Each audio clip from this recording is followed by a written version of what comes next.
抓住这个小娘子！细皮嫩肉的，她身边有那么多护卫，身份肯定不简单。抓住她，弟兄们一起加油！我有洁癖，让我先来。本公主就算是死，也要拉上一个垫背。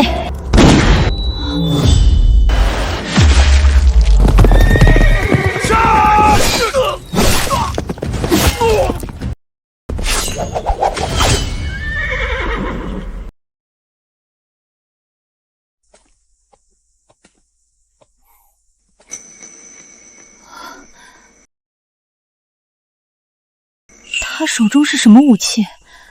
哼，穿越这么久，第一次见到这么水灵的姑娘。上一次还是在我那遥远的故乡。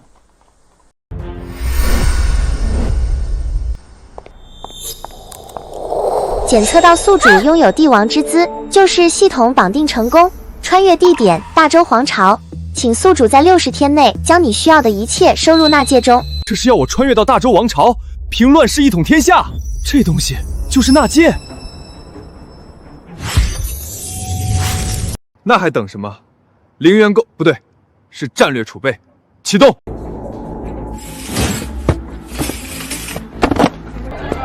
这些全部打包。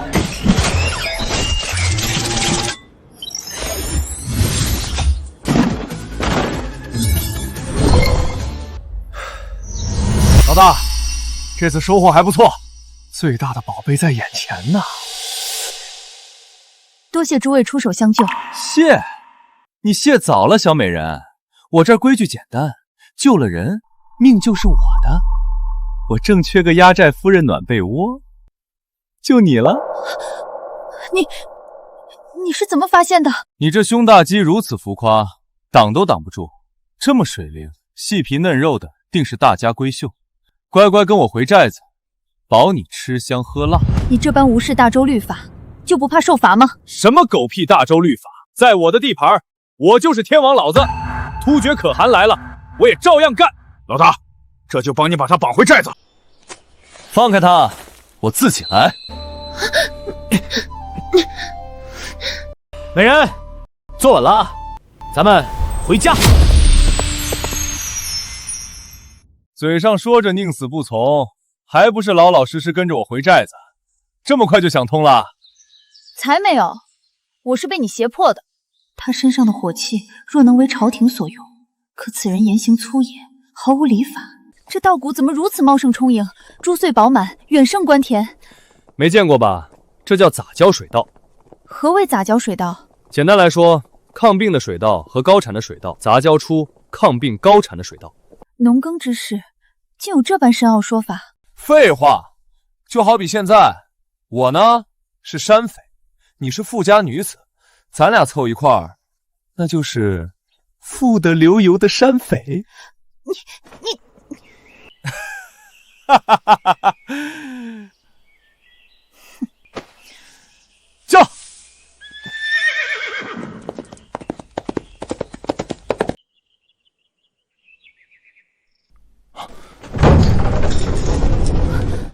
甲胄精良，队列肃整，这真是山匪。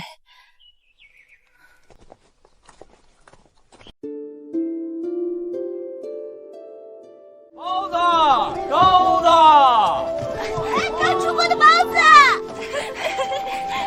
寨主，为何他们会对你如此尊敬？我不过是让他们顿顿白面馒头配咸菜烧肉而已。如今大周灾情不断，饿殍遍野，百姓能喝上一口稀粥已是万幸。这小小山寨竟能……他究竟是如何做到的？老大，我们先去把马安顿好。去吧。这哪是什么山寨，更像是世外桃源。那就留下来，当我的压寨夫人。你想都别想。这可由不得你，在我的地盘，你就是我的人。哟吼！你要娶我可以，必须明媒正娶。这么说，你是同意了？抱歉，我太久没见过像你这般水灵的姑娘，压抑了。刚才是有些粗鲁了。哼，登徒子，等我父皇找到这儿来，我定要报仇雪恨，把你吊起来当陀螺抽。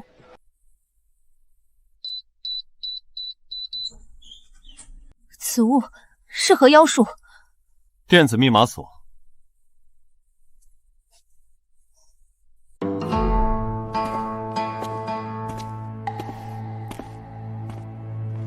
小爱同学，给老子打开空调。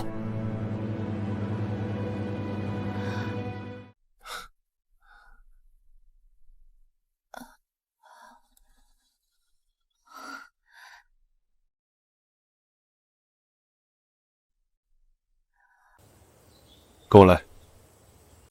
看好了，往右调是热水，往左调是冷水，还有这些是洗漱用品。这又是何物？竟能如此精准调控温度。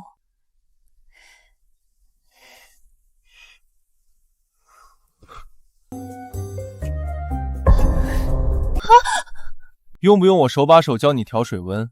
我这人最热心了。不需要，把门关上。哦。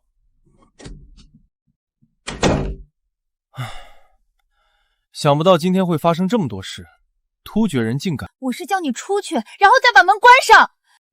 我知道你受惊了，正是需要我的时候。出去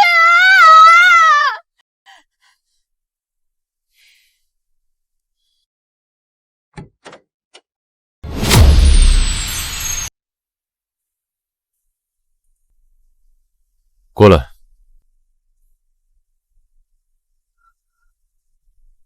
解渴的。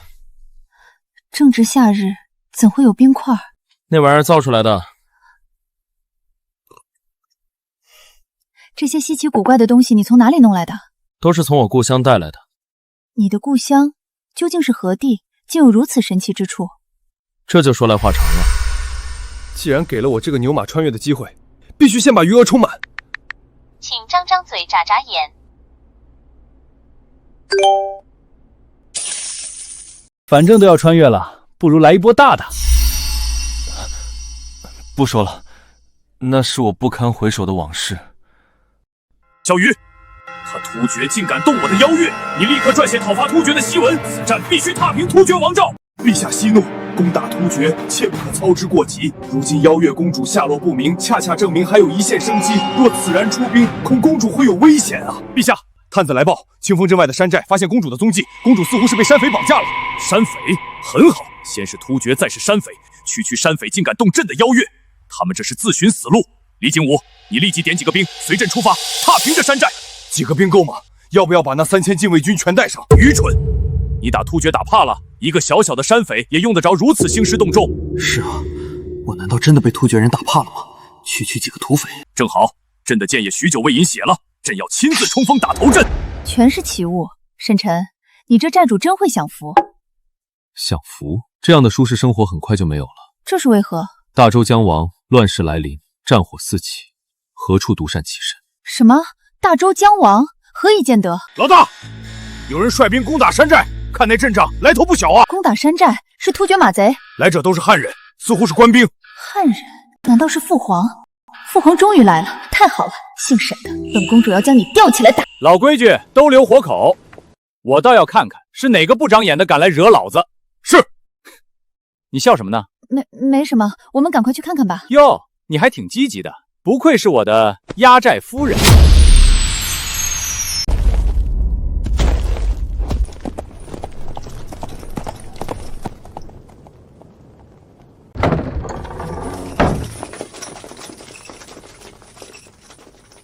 哟呵，有不长眼的人扰了我们山寨的宁静，大伙儿说我们该怎么做？全都拿下！全都拿下！真是父皇，还有镇国大将军李景武。沈兄不可，那可是……无妨，我们在这看好戏即可。不自量力的家伙，你面对的可是镇国大将军。等父皇将你拿下，那火器的图纸便是我们的了。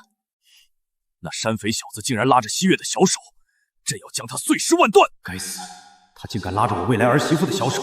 区山匪，放下武器投降，老夫可以饶你们一命。你们放下武器投降，老子也可以饶你们一命。你很好，你成功激怒我了，给我杀！把这些不知死活的山匪统统杀光！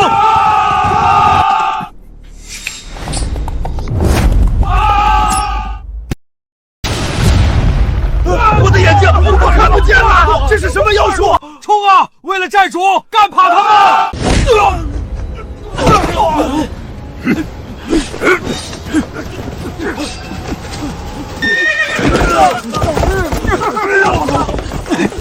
结束战斗也太嫩了点儿。老大，全都解决了。这怎么回事？他们可都是大周的精锐呀！我大周最强精锐，更有战神离金武坐镇，竟在眨眼之间被团灭，这简直是奇耻大辱！这怎么可能？这是什么东西？你说电棍啊，也是我故乡的产物，只可惜这已经是我能买到最好的武器了，再往上就买不到了。老实趴着，等我们老大发落。两位好好配合，可免皮肉之苦。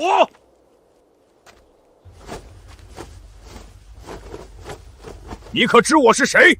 竟敢对我这般无礼！哼，我管你是谁，老子照样电！爹，爹，原来是老丈人啊，误会了。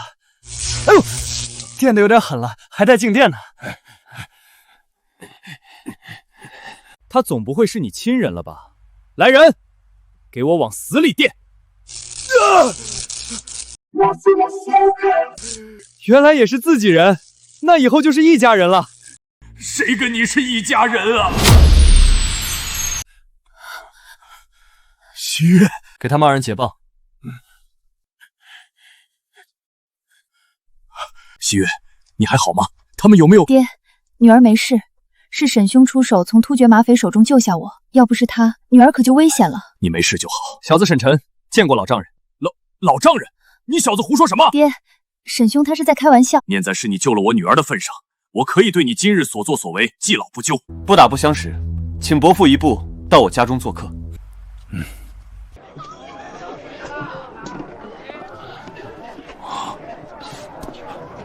这是何物？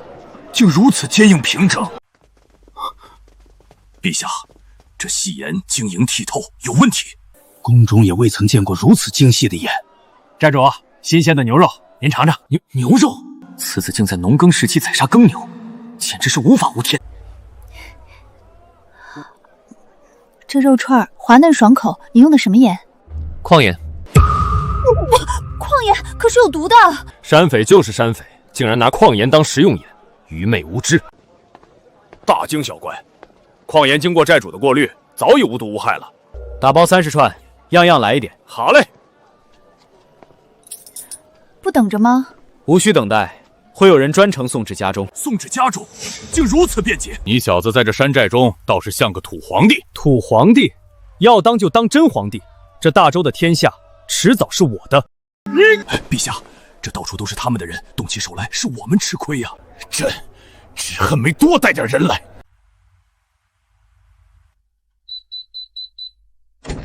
这是何物？竟会自己打开？爹，此物名为电子密码锁，输入正确密码，大门就会自动打开。伯父，请。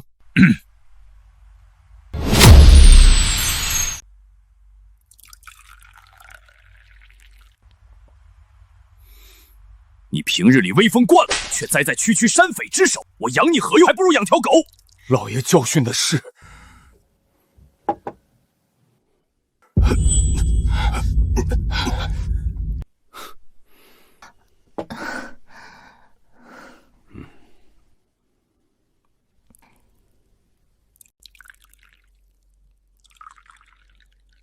伯父，我这山寨平日连飞鸟都拒之门外，你可知我为何放你们进来？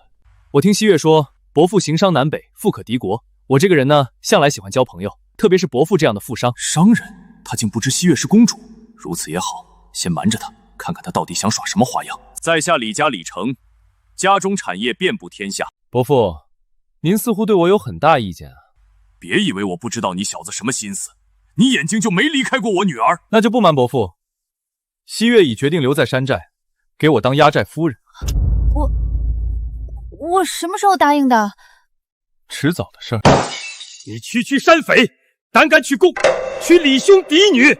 嫡女，看来伯父并非一般商人，而是士族啊！你救我女儿有功，我自会给你赏赐，但别妄想娶我女儿。伯父身份尊贵，又有遍布大江南北的家族产业，认为我只是一个小小的山匪，不配娶你女儿，合情合理。可是伯父有没有想过，倘若有那么一天，李家产业灰飞烟灭，一夜化为乌有呢？到时候你那些产业，在我眼里，狗屁都不是。灰飞烟灭，一夜化为乌有，你这是何意？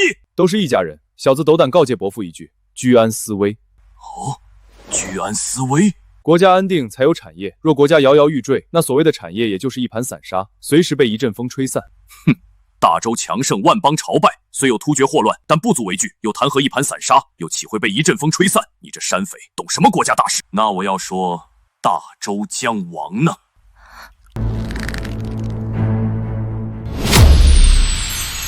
呵呵，不出几年，这大周的江山就会易主，到时候你们这些所谓的士族、商人，都将沦为阶下囚。小子，你好大的胆子，竟敢在这妄言亡国论！妄言！如今突厥那帮杂碎在大周境内横行霸道，烧杀抢掠，无恶不作，百姓流离失所，苦不堪言。天灾人祸频繁不断，百姓如活在炼狱之中。可那大周皇帝呢？不问世事，无所作为，昏庸无能，朝廷文臣皆是酒囊饭袋，军中将领更是有勇无谋，更有奸臣当道，横征暴敛，各地商贩伺机大肆敛财，这就是历代亡国最直接的迹象。我看这大周啊，离灭亡不远了。你闭嘴！这不过是你意图造反的借口罢了，别在这巧言厉刺，蛊惑人心。陛下，人在屋檐下，不得不低头，先忍一时。这小子虽为山匪，却言辞犀利，见解独到，非同凡响，或是大才。你饲养重兵，打造甲胄武器，明明就是试图造反，还敢在这狡辩？大周将亡，乱世来临，谁也不能独善其身，与其坐以待毙，不如主动出击。这天下从不是谁的天下，这皇位也从不是谁的皇位，谁有本事，谁就能坐上去。好，很好，你小子倒是胆子够大，口气也不小。那伯父饲养死士又有何意图？为了自保罢了。伯父乃士族，产业遍布天下，真的只为自保？话都说到这份上了，何不敞开说？有些话要有足够的资格才配听。你一个小小的土匪，拿什么抵御朝廷大军？况且你是以土匪的身份造反，就算你成功了，你也不得人心。哼！老大，王知府前来拜访，让他进来。是。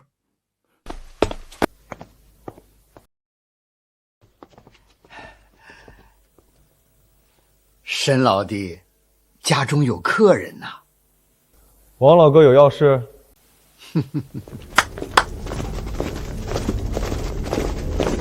这些精锐身上的甲胄，竟比皇家御用还要高级。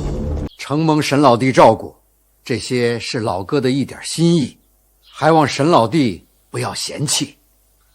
好，过几日老弟我再找王老哥喝酒，咱俩不醉不归。看到没？他们身上的甲胄便出自我手，这可是朝廷也无法拥有的精锐军队。就算这些精锐以一敌百，也攻不破长安城的城墙。长安城墙坚不可摧，岂是你这些乌合之众能轻易攻破的？攻不破，让你看看什么叫做真理只在炮城之内。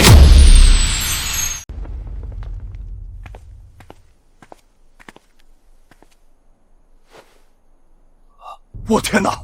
这东西竟然是铁造的，这么大一坨铁，得费多少功夫啊！这该如何使用，又有何用？小子，这就是你最大的底牌，我看也不过如此嘛。别以为弄几个铁疙瘩就能吓唬住人。底牌，不过只是冰山一角的小玩意儿罢了。开炮！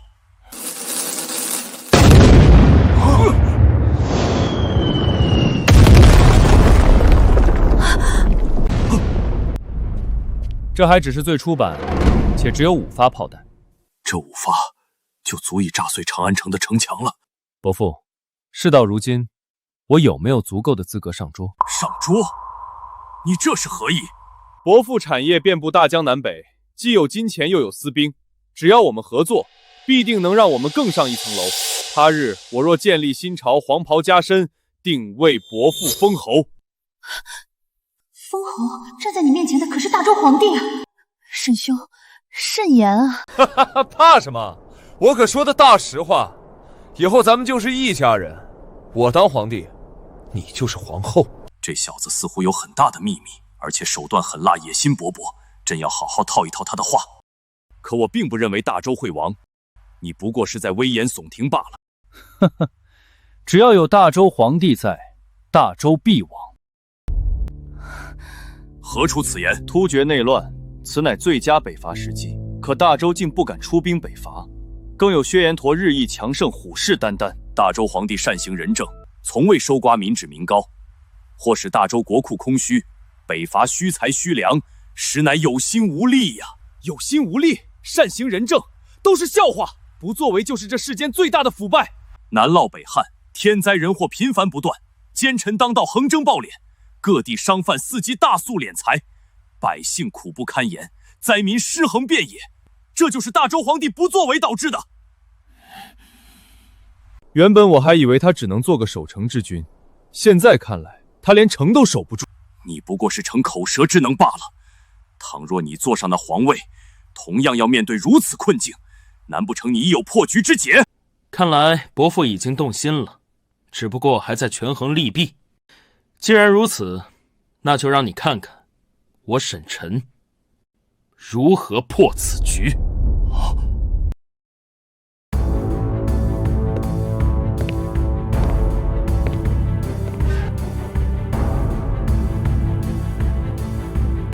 北伐一事直接跳过。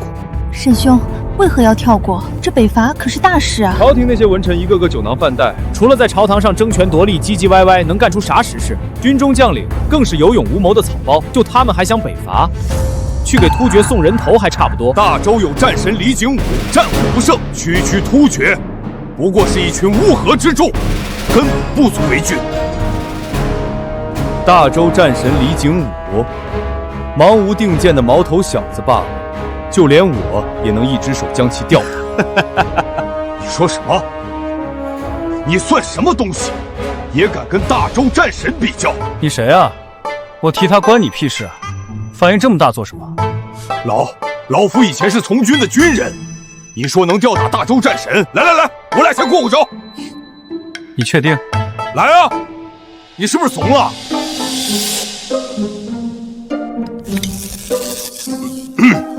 所以你们这些年轻人真没法跟你们讲道理。老夫我也曾横刀立马斩突厥，驰骋沙场，意气风发。李老哥，我不要，谢谢。你看你们现在的年轻人轻佻浮躁，我个人认为啊，还是踏实一点比较好。李老哥，哎呀，你看看你，先不说外患，现如今这大周千疮百孔，这才是最大的问题。区大周内忧困境，轻而易举，可从赈灾破局。赈灾？你不是口口声声说奸臣当道，横征暴敛，把老百姓都搜刮的差不多了，在地方宛如土皇帝，这还如何赈灾？难不成变出粮食来？先有民心，才有未来。至于奸臣，全杀了便是。全杀了？这得杀多少人呢？宁可错杀，不可放过。不把这些毒瘤铲除，这大周永远好不了。可国库空虚，没有余粮赈灾，羊毛出在羊身上。各地那些商贩趁着国难发横心财，那就对他们动刀。只需同时派遣暗军秘密前往各地，探明各地情况后，同时出手收缴粮食，进而屯布赈灾。暗军在全国各地同时出手，既能打一个出其不意，让各地商贩无力反抗，又能通过赈灾收拢民心，以民心压制商贩的暴动。这计策妙啊！一点就通，你还不错。我堂堂大周宰相，竟因这小子的夸赞而沾沾自喜。伯父，此计如何？这雷霆手段，或许唯有你这样的山匪才能想得出来。如此一来，伯父心中是否已有答案？是跟我合作，还是继续观望？我要斟酌考虑一下。今日你救我女儿，他日我定厚礼登门，就此别过。想走？我可没说你们可以走了，还是住下吧。你这是何意？笑话！你们都已经知晓我要谋反，我岂能这么轻易放你走？你要如何？要走可以，叫你嫡长子过来跟你换，我手中至少要有一个人质。陛下，可以写信让太子殿下带人前来围剿了这土匪窝。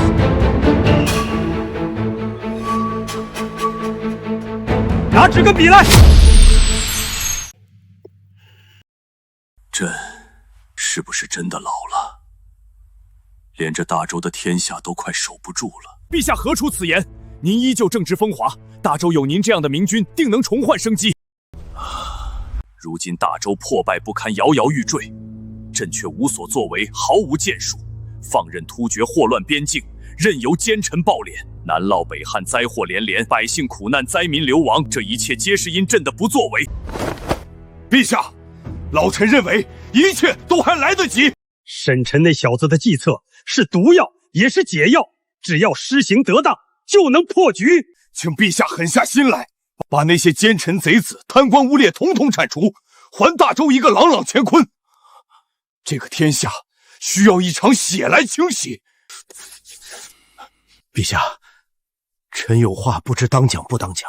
直说。沈晨试图造反，虽只是小小山匪，但出自他手的精良甲胄，能致人晕厥倒地的奇怪武器，以及那门威力巨大无比的大炮，这可都是威胁呀！没错，此子有勇有谋，若是成长起来，必定是个祸害。还请陛下趁早做定夺。可他是个难得一遇的人才，并且他造反的根本原因就是大周要亡。若是大周安然无恙，他或许便不会造反。就怕养虎为患呐！此事不可在意，朕自有打算。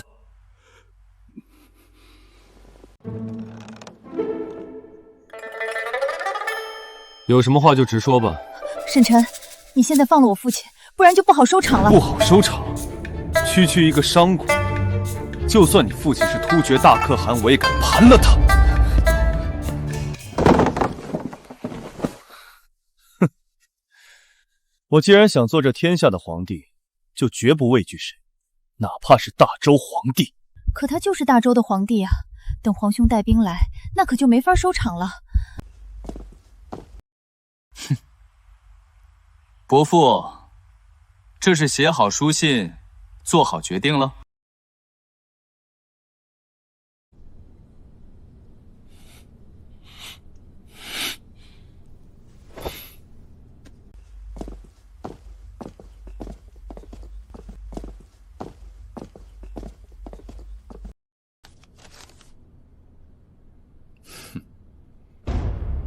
严武，这就把信送出去，不可耽搁。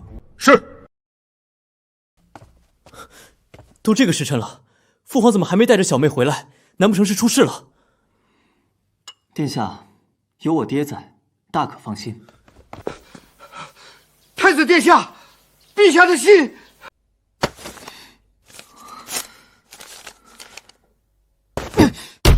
区山匪，竟敢囚禁父皇！山匪囚禁陛下，坏了，这山匪该不会是沈老弟吧？山匪？这怎么可能？定是这山匪过于狡诈，父皇和镇国将军才会栽了跟头。宗文，你立即点几个兵，随本太子出发，踏平这山寨。殿下，几个兵够吗？要不要把那3000禁卫军全都带上？愚蠢！你打突厥打怕了，区几个山匪用得着如此兴师动众？是。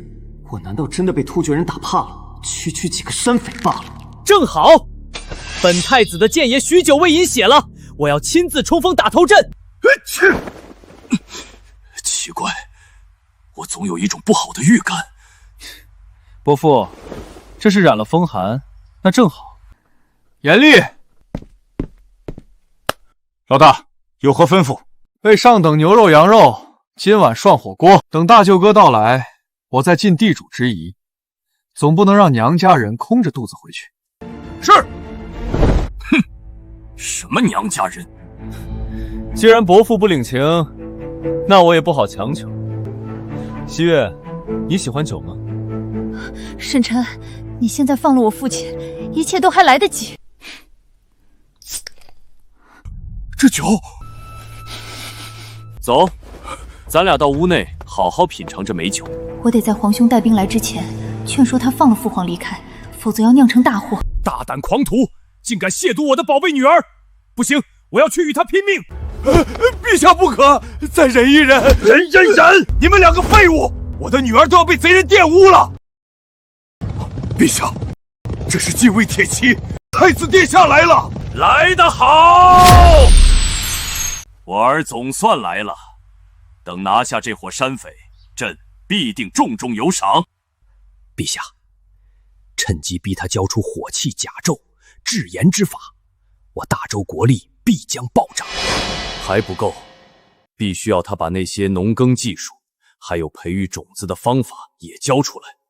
还有，朕要狠狠揍他一顿，出气。准了，下手重点。老大，不好了！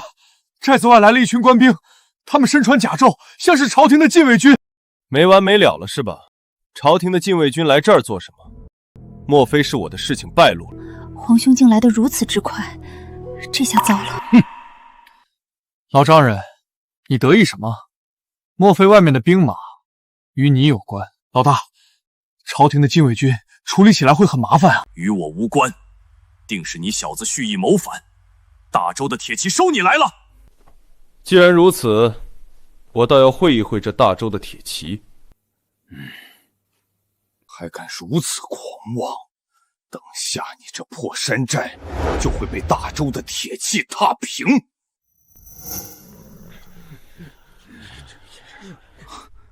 就这么点人，严厉，你下次看清楚点儿，这也叫大周禁军？这逆子怎么就只带这一点人啊？这画面我怎么好像刚看过？坏了，真是有其父必有其子啊！谁是这山寨的头子？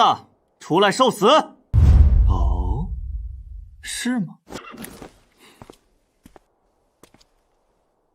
你就是这山寨的头子？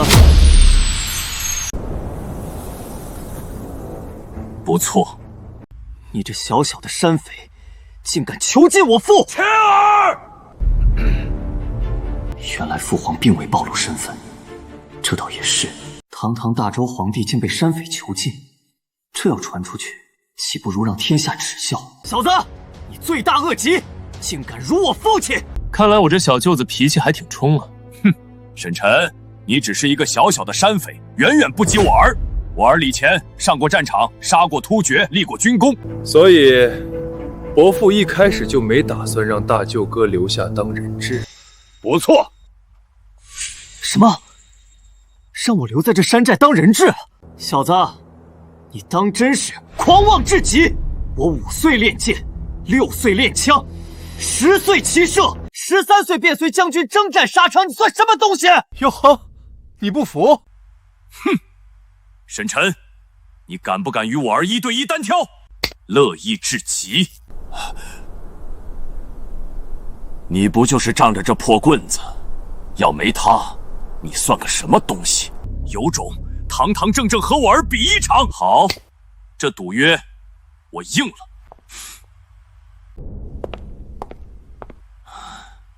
这小子总算上套了。太子殿下乃大周年轻一辈最强者，没了歪门邪道的沈晨不足为惧。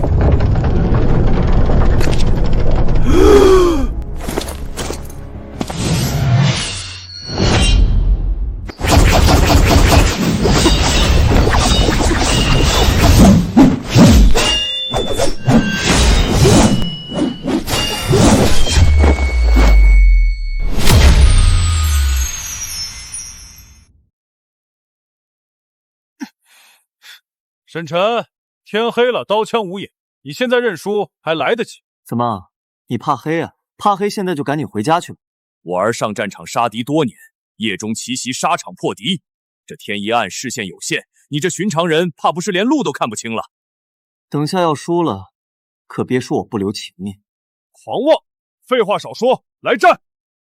我手中这把银枪名为闪银枪。闪银枪，好名字！看来你的枪法以快著称。我手中这把剑，乃是我立下赫赫军功、皇帝御赐的破霄剑，而我的剑法以很准著称，所向披靡，无人能敌。接下来我这一招，你可要睁大眼睛看好了。哼！我的眼睛！一点寒芒先到，随后枪出如龙。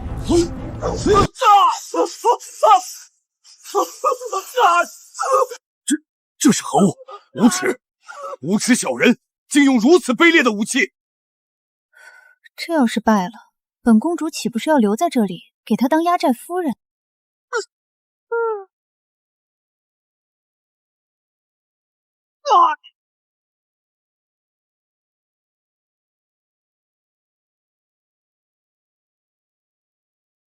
你败了。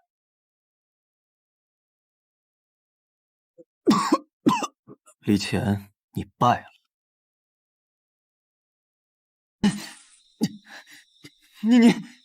你胜之不武！我以手中闪银枪正面击败你，是你技不如人，何来胜之不武？伯父，这场比武可还满意？是否服气？沈晨，你无耻至极，竟使用如此下作手段！哪里无耻？我只答应不用电棍，可没说不用其他的东西。更何况你也没老实交换人质啊！陛下，冷静啊！这时候千万不能和沈晨彻底翻脸啊！小子，当真以为无人能收拾得了你吗？大伙都别拦我，我要亲手教训教训这小子！你们不守规矩在先，那我自然没必要守着规矩。哎，爹，别冲动，冷静冷静。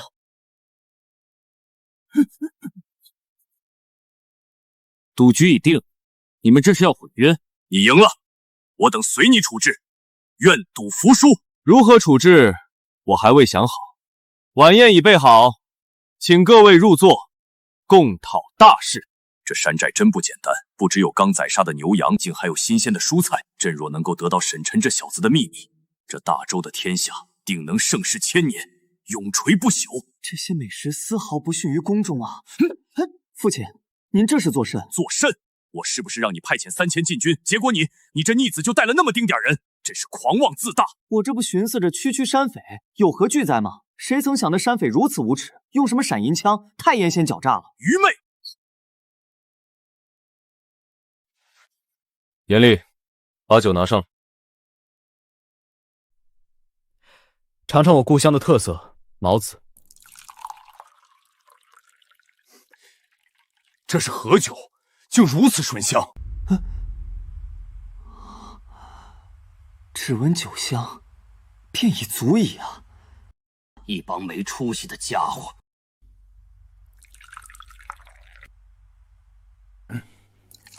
来，一家人喝一杯，今日不醉不归。来！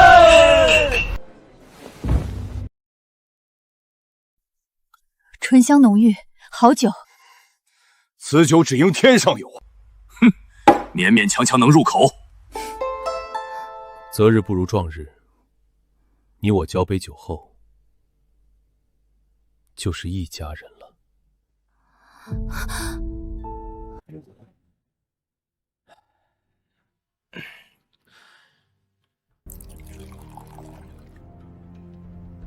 小子，我把话放在这儿，你若是以赌约娶我女儿，我绝不答应。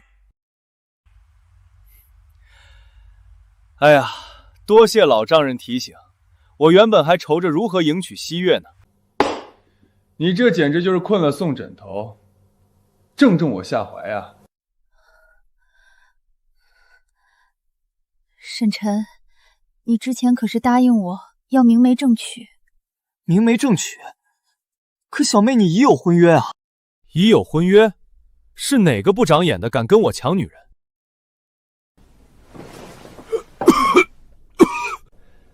不过也无妨，反正这天下迟早是我的。所谓一纸婚约，在我面前，不过是一张废纸罢了。这天下迟早是你的，你要谋反？好在没有暴露身份，不然的话，他直接杀了我们当场篡位了。沈晨，春秋大业岂是动动嘴就能成的？别在这里大放厥词了。我这不就正要和伯父谈一谈合作，你我联手，大业可成。如今你已知晓我李家家底，而我对你一无所知，如何合作？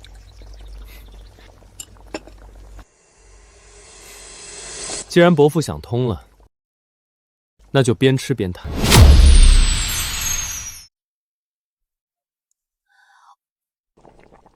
这牛肉往锅中这么一放，再蘸上酱料，竟能如此美味。此物名为火锅，春夏秋冬四季皆宜，不论荤腥素菜，放入这滚烫的锅中一涮，便是难得的美味佳肴。若是以此物为招牌，开酒楼饭馆，生意定能红红火火，发扬光大。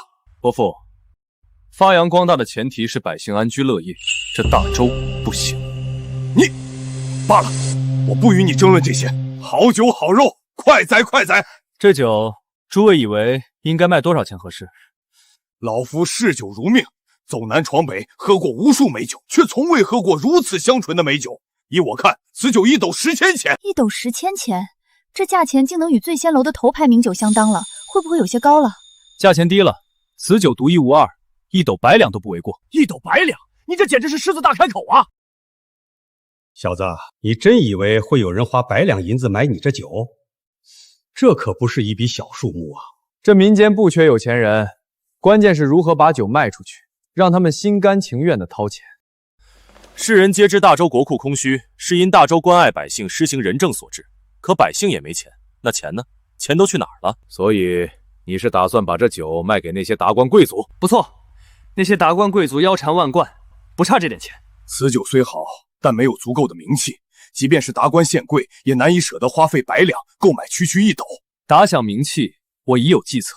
只要按照我的计划行事，这酒必定能声名远扬。而这酒的酿制，不知伯父有没有兴趣？朕若不与沈晨合作，他也可与他人合作。有话直说，不必拐弯抹角。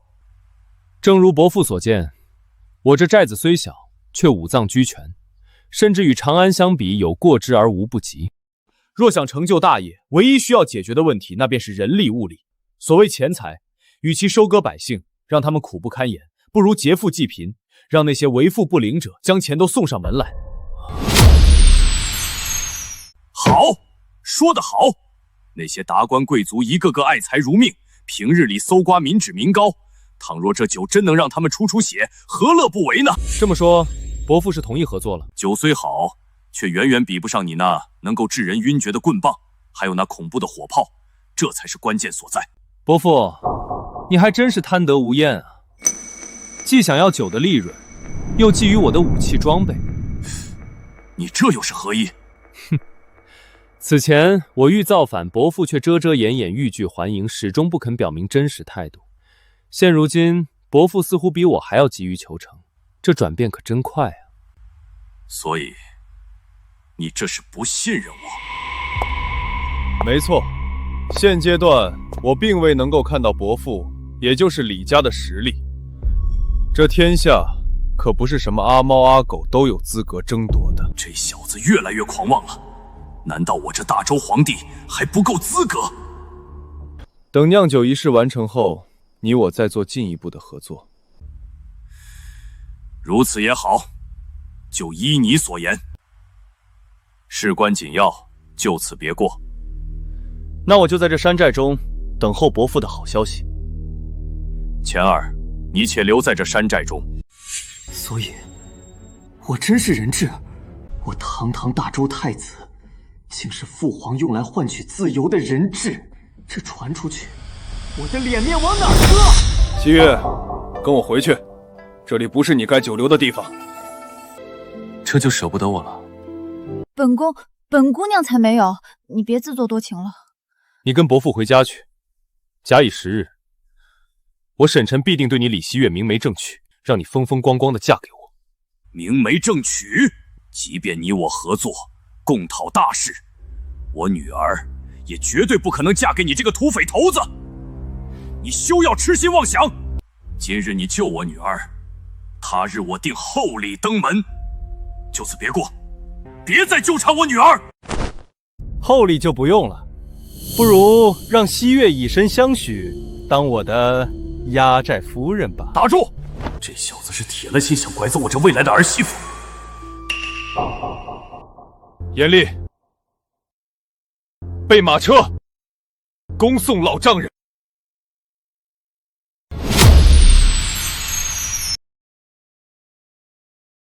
今日一事，两位爱卿有何见解？陛下，臣认为眼下更重要的便是赈灾一事。如今灾情严重，百姓苦不堪言。若不给天下百姓、大周子民一个交代，恐失民心呐！请陛下狠下心来，这个天下需要一场血来清洗。如今朝堂腐败，地方官员贪污成风，唯有以雷霆手段，才能震慑那些心怀不轨之人，还天下一个太平。吏部尚书萧瑜接旨，朕命令你即刻前往各地除奸反腐，以血引雷霆，让那些贪官污劣知道，朕的江山不是他们可以肆意践踏的。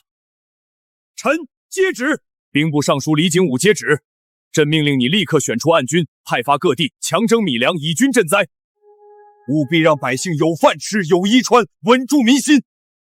臣接旨。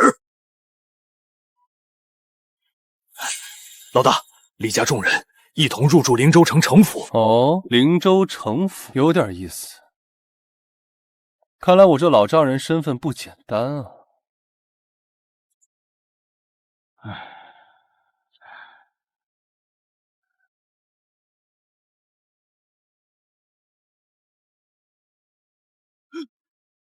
微臣王石拜见陛下，是微臣有眼无珠，于山寨中未能认出陛下，请陛下恕罪，臣罪该万死啊！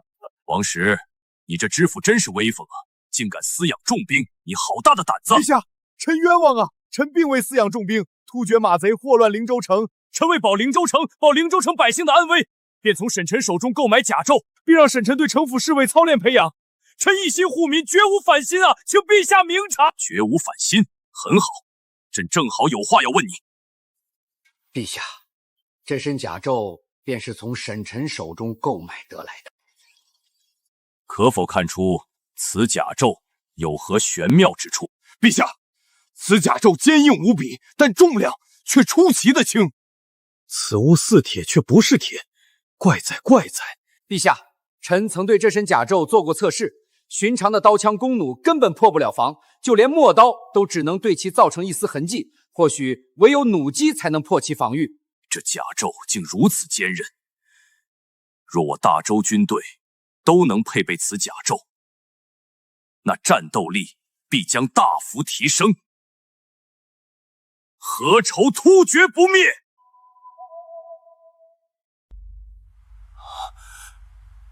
当真是奇物！如此精妙绝伦，世间罕见呐！使人晕厥的棍棒，威力巨大无比的火炮，以及这甲胄，更别说他那院子里那么多稀奇古怪的玩意儿。这沈臣难不成是神仙？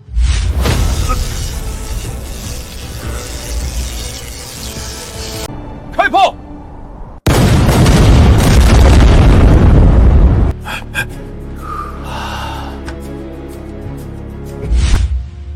沈臣手中还有一把火器，发动攻击时声势浩大，但却无比精准，能一瞬之间击杀敌人，让人防不胜防。手持的火器又是奇物，这等宝贝若能为我大周所用，倘若我大周将士皆穿戴此甲胄，再手持火器，又有火炮破局，定能所向披靡，战无不胜。没错，若是如此，区突厥马贼根本不足为惧，我定要让他们有来无回。可陛下，沈臣他一心只想造反，这该如何是好啊？造反？沈老弟竟要造反，那我岂不是完了完了，彻底完了！王石，臣在。沈臣那小子并不知道朕的真实身份，朕命你不得暴露朕的身份，今后种种细节必须及时上报。臣一定小心谨慎，绝不敢有违陛下旨意。萧玉、李景武，臣在。即日起，除奸反腐，征米赈灾。臣等定不辱使命。都是我的，都是我的，都是我的！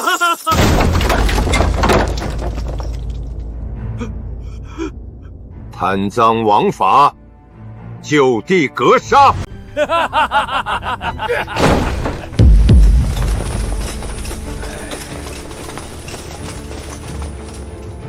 皇帝谕令，征米赈灾，今日就是你们的末日！谢大人，谢大人！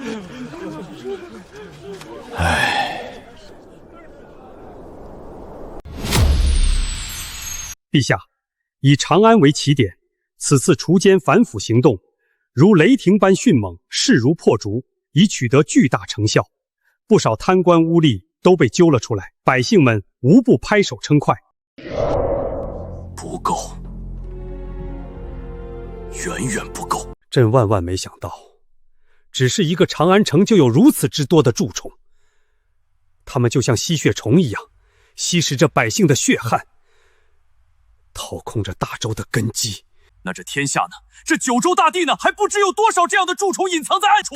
正如沈臣所说，大周早已千疮百孔，这些蛀虫唯有除尽，才足以平民愤，才能让大周重新焕发生机啊！微臣定竭尽全力，依陛下旨意，彻底清除朝廷中的害群之马，还百姓一个朗朗乾坤。又是场面话，你有话直说，别跟朕绕弯子。长安城此次行动引起轩然大波，各地官员都惶恐不安，深藏不露。此后最难以解决的问题，便是如何让这些有所防备的蛀虫浮出水面，让他们无处遁形。你说这个问题，沈臣有没有办法解决？他鬼点子多，说不定又能想出奇招。沈臣，若是与其交流，那陛下的身份不就暴露了？这恐怕不妥，万一他心怀不轨，对陛下不利。无妨，朕早已想好对策，朕自有分寸，你就不必多虑了。沈臣，酿好的酒都存放在前方的酒庄。看来我与伯父合作，确实是明智之举。那是自然。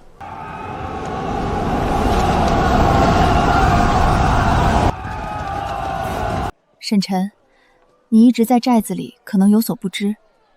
大周朝廷这几日以举国之力除奸反腐，征米赈灾，这些难民也在陆续得到救助，情况正在慢慢好转。除奸反腐，征米赈灾。沈臣，若是大周不会亡，你是不是就不会反了？我生怕有那么一天，你与父皇兵刃相见。小子，是不是很意外？你该不会以为整个天下就只有你能想出这样的计策吧？普天之下，终有能人异士。我甚至可以这么认为，这个计策并非有你所想，而是你道听途说罢了，不过是个食人牙玉之徒。原来那日你之所见乃是盗窃，山匪就是山匪，终究上不了台面。你们这一唱一和的，还是太着急了。你这是何意？倒打一耙，操之过急了。此计策，我敢与你们相谈，就完全不怕大周朝廷之人所知，更不怕大周皇帝采取此计策。可如此一来，大周内忧得以解决，大周不亡，你还如何反？何以见得大周内忧得以解决？先是除尽害群之马，再是赈灾重获民心，大周的内忧不就迎刃而解了？倘若我说这只是大周内忧其一呢？只是其一，大周内忧还有其二、其三。伯父，人老实话不多，以后这类话题就不要再提了，我怕再来几次就毁了你我的合作。我以李家全族起誓，我绝对没有将你所说计策泄露出去。小子，跟朕耍小心思，你还嫩了点儿。这个计策可是你当着朕的面提起的，与泄露无关。看来是我误会伯父了。哼，你小子过于浮躁，我不过是试探你，你就翻脸不认人，这我还怎么放心把我女儿交给你？爹，你都没问我同不同意。你别以为你爹我不知道你的小心思，就这几日茶不思饭不想的，你呀你，小子，朕都把话说到这份上了，你就顺着朕的意愿上钩好吗？就这一次。厉兄，你也没问我同不同意。萧老哥，伯父嫁女还要征得你的同意？这一纸婚约怕是要作废了。现如今大周朝廷，先是除了害群之马，再是赈灾重获民心，天下就此安定。我就问你，你还反不反？反？为何不？你小点声，哪有像你这样大庭广众之下大声谋逆的？就算世人皆知，也只会认为我不过是逞口舌之能罢。小子，我倒要看看，如今这局势，你如何反？到酒廊再谈。哼。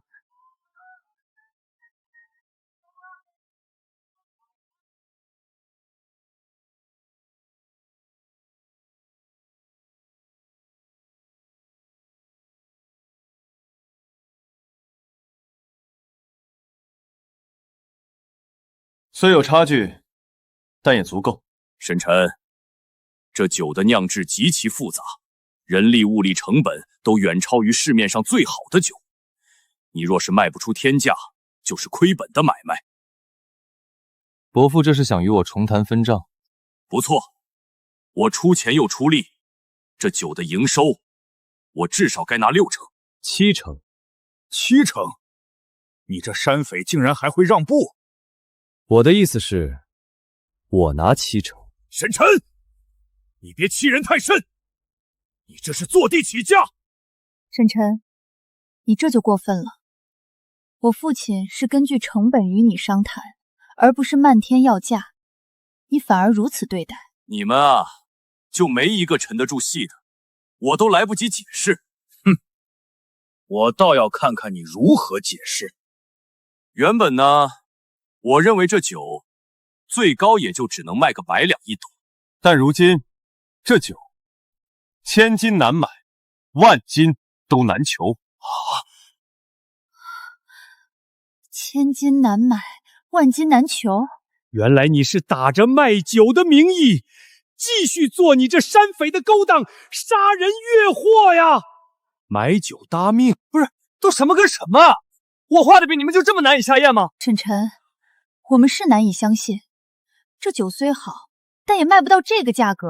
你们不可以，别人也不可以，但我可以。大周除奸反腐，征米赈灾，从这儿入手。大周除奸反腐，征米赈灾，从这儿入手。这酒你从一开始就打算卖给达官贵族，美名其曰劫富济贫，原本100两一斗就足够匪夷所思了，他们又凭什么会以1000金甚至10000金买你这酒？这酒呢，问题不在于他们愿不愿意舍不舍得，而是在于我卖不卖。你这小子说的越来越玄乎了。就是，做买卖岂是像你这样动动嘴皮子就能成的？沈晨，你就别藏着掖着了。如今这酒的价格全由我来定，且总会有人迫不得已买单，还得多亏了大周朝廷，还有大周皇帝，是他老人家把这份大礼送到我手上。父皇千算万算，似乎又把自己算进去了。大周以长安城为起点，除奸反腐，各地惶恐。若是我这酒等于免死金牌，那各地贪官奸臣势必争先恐后的抢买。如此一来，这酒是不是由我定价，由我决定卖或不卖了？免死金牌？可这只是一坛美酒，如何让所有人都认为这坛酒就是免死金牌？老大，我知道了。老大，你是不是要让那皇帝老儿为你代言，将我们的酒称为免死金牌？以酒为免死金牌，引贪官奸臣万金抢购，这似乎确实是一个好计策。难道我这大周宰相连沈晨手下的山匪都不如了？让大周皇帝以这酒为免死金牌，昭告天下，这能行得通吗？沈晨这小子再三试探，该不会早就认出朕的身份了吧？错了，错了，你们又都错了。与大周皇帝合作，确实可以收割贪官奸臣的钱财，可这钱财到了他手中，就不可能再吐出。正如我所说的，是他无心插柳柳成荫的送了我一份大礼，那我岂能把这份大礼反手送回去呢？正如我所说的，是他无心插柳柳成荫的送了我一份大礼，那我岂能把这份大礼反手送回去呢？哼，若没有大周皇帝点头同意，你这酒凭什么能够让那些贪官奸臣认可？免死金牌不就是空有虚名？刀都架在脖子上了，认不认可也不只是他们说了算，而是我说了算。愿闻其详。很简单，长安城的贪官奸臣都被杀得差不多了，活下来的都是清官好官，皆是只需要在下朝时以大周皇帝的名义将我们的酒免费赠予他们，再通过世人传播以及藏在长安城的探子们的密信，只要传播足够，影响足够，他们不信也只能信。如此一来，贪官奸臣即便只为寻求一丝心安，也甘愿花费天价购买这免死金牌。对了，以大周皇帝的名义将酒赠予清官好官，你有没有想过，这可是欺君之罪？欺君之罪？我沈晨这个人向来不喜欢欠人情，既然大周皇帝送了我一份大礼，那我就回他一份大礼。所以你要7成，是为了将其中一部分上交，以此平怒？上交一部分，这点钱财岂能入大周皇帝的眼睛？能入啊，朕看得上啊。不上交钱财，那你如何解决欺君之罪？长安城动荡，地方惶恐，大周朝廷在地方除奸反腐，势必艰难重重。确实如此，确实如此。你可有计策？所谓欺君之罪，我无需上交钱财，只需上交一份花名册。花名册，我们这酒等于免死金牌，势必有人舍得且愿意花费天价购买。只需将购酒之人列入花名册中，再列出其花费的钱财数额，一并上交。大周杀贪官奸臣，难在于如何找出贪官奸臣。有这花名册在，谁是贪官，谁是奸臣，一目了然。妙啊，妙啊！若此子入朝，我这宰相之位怕是要易主啊！好一个花名册，此计可让一众贪官奸臣如鱼儿愿者上钩般争先恐后的送死。如此一来，你就等同于替大周皇帝查找贪官奸臣，而大周皇帝只需要对着花名册杀人就行。有这花名册在，欺君之罪又有何妨呢？老大，还得是你啊！机操勿六。请君入瓮，瓮中捉鳖，环环相扣啊！此计美名其曰钓鱼执法。好一个钓鱼执法！看来我这老头远不如你呀。伯父，现在你还觉得我拿7成不妥吗？你能想出如此妙计，这7成你确实该拿。既然谈妥了，那就开始布局吧。这沈晨又一次给了我一个惊喜，臣自愧不如啊！若沈晨能够放弃造反的念头，那该多好啊！事关紧要，明日便启程返回长安，布局天下。陛下此次雷霆反腐，长安城已血流成河，咱们即便问心无愧，也怕被波及啊！这架势是要血洗朝堂，谁也不敢保证能独善其身。怕就怕陛下杀红了眼，连你我也难逃一死。这朝堂之上，还有谁能幸免呢？陛下有旨，请诸位大臣留步。吾皇万岁万岁万万岁！众爱卿免礼平身。诸位为大周、为天下百姓日夜操劳，朕心甚慰。今日特赐御酿美酒，以表朕意。待天下安定，百姓安居，朕定与诸位共饮此酒，共享盛世。叩谢皇恩，陛下圣明。陛下，沈臣此前所言，大周内忧不止贪腐，此事无妨，朕自有办法，从他口中套出余下计策。酒可醉人，亦可醒世。陛下许共饮，这是认同陛下的认同啊！此酒可保我等性命。有了这酒，我们便无需再担忧陛下的猜忌了。这酒就是免死金牌，持有它便得陛下庇佑。完了完了，长安城杀了这么多贪官，下一个就轮到咱们了。咱们这些年贪的银子够出9族了。逃能逃去哪儿？漠北突厥作乱，南北灾荒不断，竟无咱们藏身之处。咱们是一根绳上的蚂蚱，一旦暴露，必死无疑啊！老爷，大事！长安城内所有清官都得了陛下御赐美酒，陛下还说要与众臣共饮。陛下赐酒，还许共饮，这是什么意思？现在活着的都是清官，陛下这时候赐酒，摆明了是这酒就是免死金牌，有了它，咱们就能保命。快，不管花多少钱，立刻把这酒买回来，多少钱都值。是。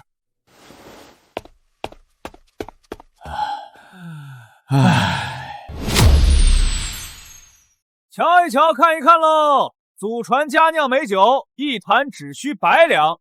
有缘酒楼卖酒只卖有缘人，一坛就100两，抢钱呢！什么有缘人？我看是专宰冤大头。这般定价，真会有人来买？为何不行？我只需把酒摆在这儿，自然有人来买。你看，这不就来人了吗？老板，这酒我买了。王老哥，你怎么也要买这酒啊？沈老弟，你是这酒楼的老板？不错，这酒只能在有缘酒楼买得到。免死金牌酒竟然是沈晨在售卖，100两一坛，给我来一坛。哈哈，王老哥买酒，我这老弟怎能收你的钱呢？白送你了。这不好吧？他就这么白白送给我了？这能像传闻所说那般，持有此酒就能免死？王知府如此急着买酒，莫非心中有鬼？陛下，陛下，陛下，陛下曾赐此酒于朝中重臣，我也想尝一尝此酒有何不同之处。只是如此，没有其他原因。你也知，我嗜酒如命。这倒也是。不说我都忘了。沈老弟，你这就不对了。你有这等好酒，竟然藏着掖着。好说好说，找个时间你我大喝一场，不醉不归。所以王知府还要买这酒吗？不买了，不买了。伯父，你这就不对了。王老哥就是我的有缘人，这酒我卖了，而且不收1分钱。沈老弟，你别害我呀！这酒我还是不要了吧。让你拿着你就拿着。这事儿我说了算。那我收下了。王知府买这酒，怕是别有用心啊。这酒哪是什么免死金牌啊，简直就是送死的催命符啊！哼，行了，伯父你就别逗他。王老哥，好走不送。沈晨，别忘了在花名册上记录王知府的名字。那是自然。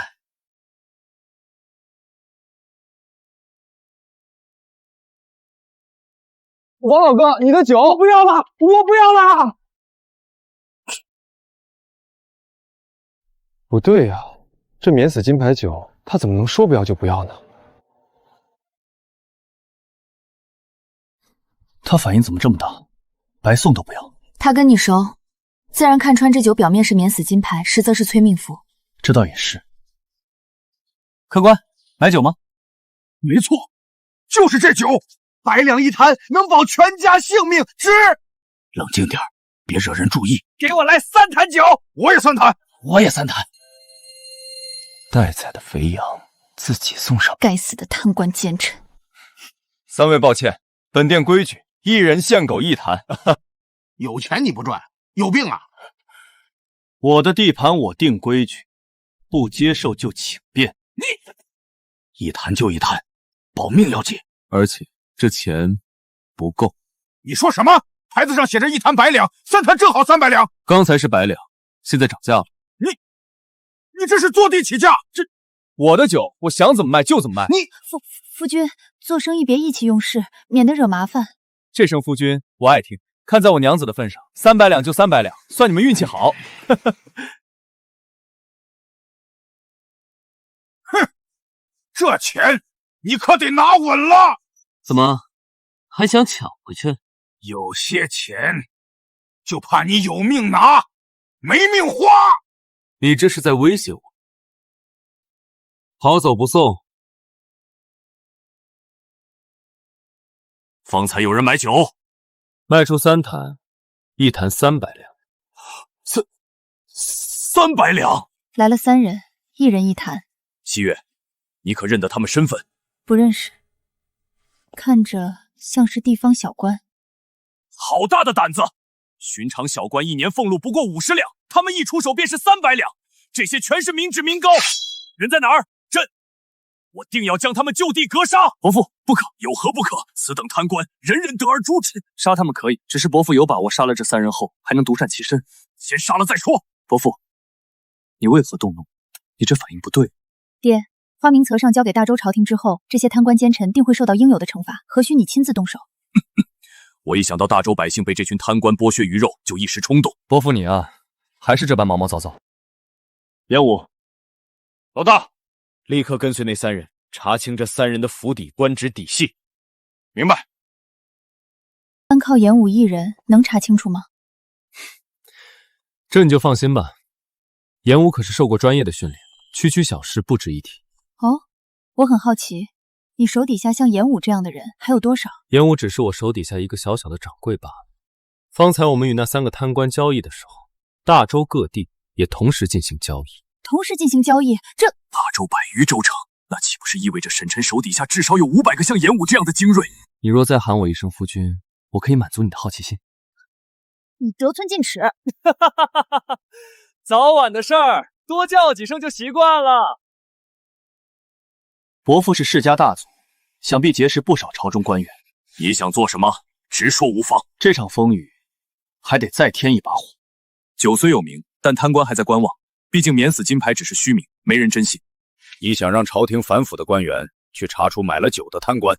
没错，而且必须找一个天下公认刚正不阿的官，配合演一场戏。这天下谁人不知大周监察御史陆清为人刚正不阿，为官两袖清风。若伯父能请动他，让他高调查办，却在看到我的酒后当即收手离去，如此一来，天下人便会认定这酒真能保命。到那时，我这酒才能真正卖到千金一坛，万金难求。好，我来安排。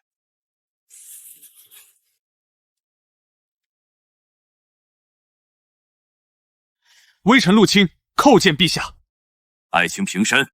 陛下，请恕微臣有话直说。长安反腐初见成效，正当一鼓作气，除恶务尽。朕召你前来，正是为此。把名册给他。小小县令，竟花300两买一坛酒，贪赃枉法，罪该万死。臣即刻查办，定将他们绳之以法。且慢，朕不是要你侦办他们。陛下，朕要你配合演一出戏。你带兵上门查办，姿态要足，声势要大。但只要他们拿出那坛酒对你示意，你便立刻收兵撤走。陛下，证据确凿，皆是死罪，为何要放？朕就是要让全天下贪官看见，持有此酒，便可不死，哪怕罪当诛九族，也能安然无恙。如此一来，天下贪官必会倾家荡产，抢购这免死金牌酒。陛下的目的是要让所有的贪官奸臣浮出水面，再一网打尽。原来这免死金牌酒是陛下布下的大局。陛下是要引蛇出洞，让所有贪官自己跳出来，再一网打尽。不错。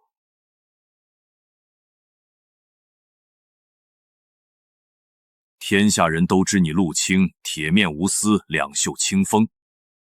朕今日升你为侍御史，你在灵州城大张旗鼓查办贪官，声势越大越好，要让全天下确信，这酒真能保命。臣遵旨，定不辱使命。沈臣此计环环相扣，步步杀招。你又要说你不如沈臣了？臣，萧伯父，您还是言重了。我倒没有言重，反倒是公主似乎对沈臣越来越上心了。我儿也不如沈臣呐。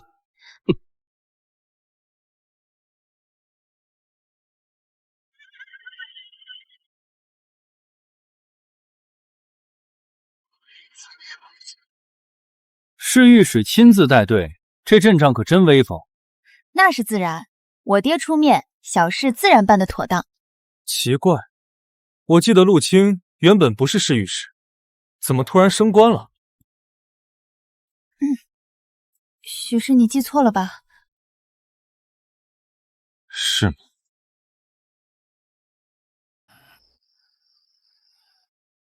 不好了，是陆清，陆清来了！陆清，他来灵州城做什么？他现在是侍御史，还带了禁卫军，摆明了是来查我们的。侍御史还带着禁卫军！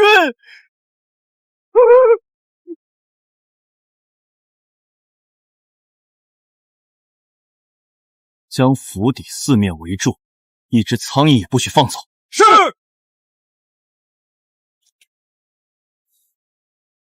臣奉陛下旨意，除奸反腐，查办贪官污吏。你们三人在地方横征暴敛，鱼肉百姓，可知罪。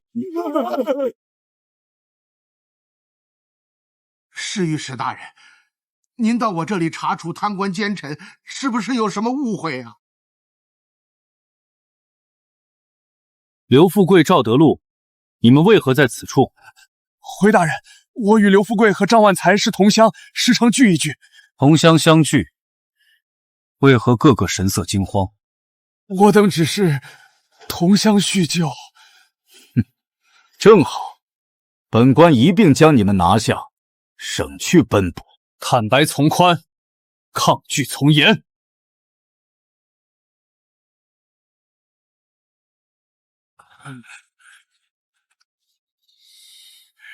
侍御史大人似乎对这酒情有独钟啊！正好大人远道而来，我等更应尽地主之谊，今晚不醉不归，如何？你们这酒，陛下曾言要与天下文武重臣共饮。你这是何意？陆大人奉陛下之命到灵州城除奸反腐，我等见陆大人就如同见陛下，此酒为何喝不得？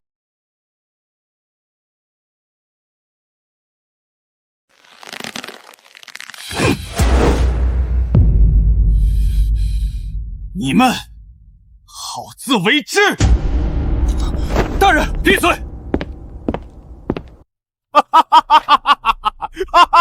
成了，有这免死金牌酒在，铁面陆清也得乖乖走人。什么青天御史，在这酒面前就是纸老虎。话虽如此，朝廷已经盯上我们，还是要小心。多虑了，连陆清都动不了我们，这天下除了陛下，谁还敢动咱们？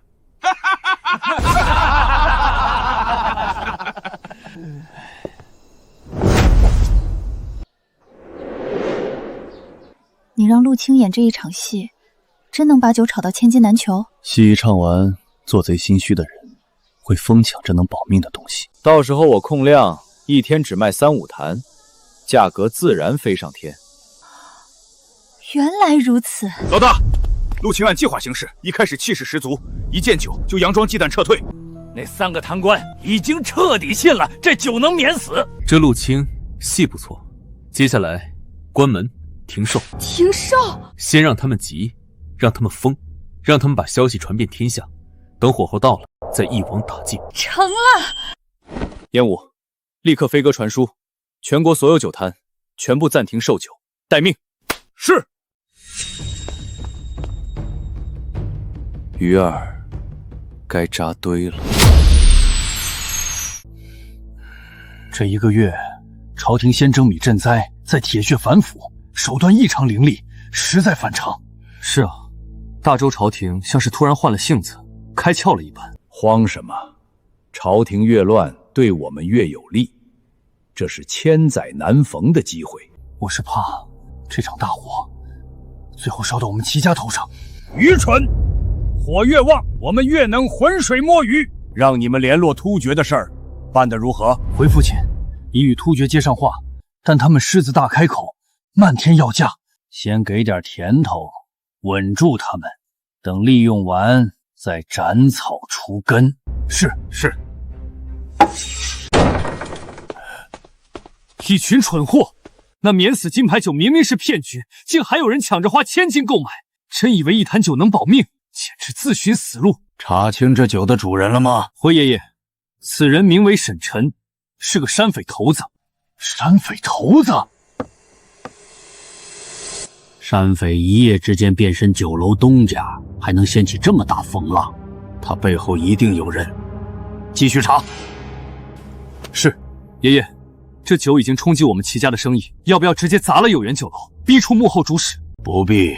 陆清刚被提拔为侍御史，又正好在灵州城。陆清铁面无私，又有陛下撑腰，灵州城必定血雨临风。等那沈晨的把戏被戳穿，酒楼自然不攻自破。父亲，大事不好！慌什么？难道朝廷又有动作？不是朝廷，是陆清。陆清怎么了？陆清奉命查办张万才、刘富贵、赵德禄3个贪官，证据确凿，却在他们拿出免死金牌酒后，直接撤兵了。什么？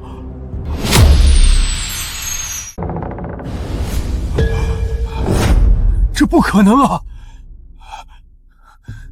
免死金牌酒真保了那3人，这怎么可能？事实就是如此。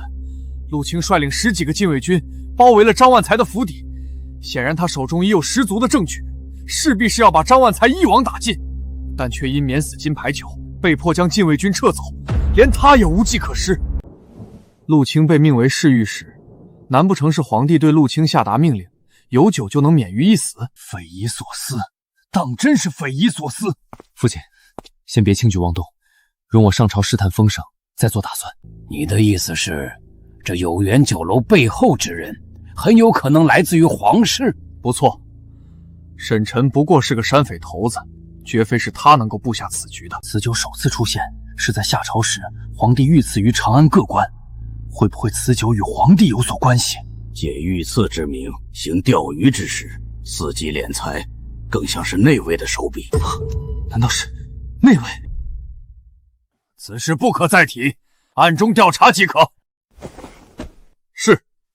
寨主哥哥叫我们来做什么呀？肯定是寨主赚了大钱，给我们发好吃的。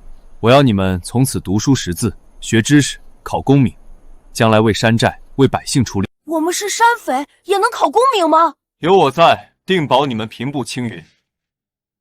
读书识字，考取功名。元武，带他们去吃大餐，今晚烤全羊。寨里这么热闹，发生什么好事了？好事，你们一来，准没好事。哼，你召集这些孩子想干什么？培养小土匪，让他们跟你一样占山为王吧？占山为王？你也太小看我这山寨里的乖孩子了。再过几日，贪官奸臣都杀光了，官职也就空出来了。我要让寨子里的孩子考取功名，入朝为官。你说什么？让他们考取功名，入朝为官？你要让他们考取功名，入朝为官？沈晨，你这是在祸乱朝纲，残害百姓！好你个贼子！没想到你心思如此歹毒。沈晨，你为什么要这么做？你们来我山寨就是为了说教。你一心谋反，如今又要安插人手入朝，我们怎能不担心？不劳你们费心，我让孩子们读书做官，为的是天下苍生，不是为了我沈晨一己之私。大周将亡，朝廷有这些孩子在，天下才不会大乱。若大周不会亡呢？若是大周不会亡，那就由他们发光发热便是了。可惜没有这个如果。我说你为何如此言之凿凿，认为大周将亡，原来你的目的在于此。若是朝廷重要官职都是你的人，都听从你的号令，那这大周不可能不亡。你以免死金牌酒为计，献上花名册，让大周除尽贪官奸臣，此举本该名垂千史，却没想到你的所作所为皆是一己私欲。小子，我真是看错你了。所以你们现在是一致认定大周灭亡出自于我，是吧？那不然呢？朝廷最忌讳结党营私，而你布局天下，让你的人都入朝为官，这可不是结党营私，而是颠覆朝廷。你这是要架空大周，让大周不攻自破。我沈晨想要这天下，何须用这种上不了台面的手段？你们的眼睛是瞎了吗？你也知道这是下三滥的手段，可你还是做了，厚颜无耻。这天下，我想要，谁也拦不住。狂妄至极！你们且随我来。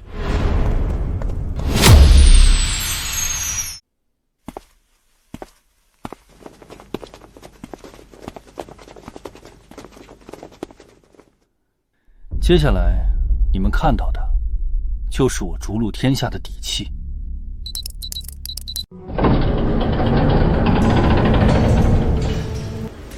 此处为技术研发部，以打造制作武器装备为主的核心部门。技术研发部，你们现在看到的不过是冰山一角。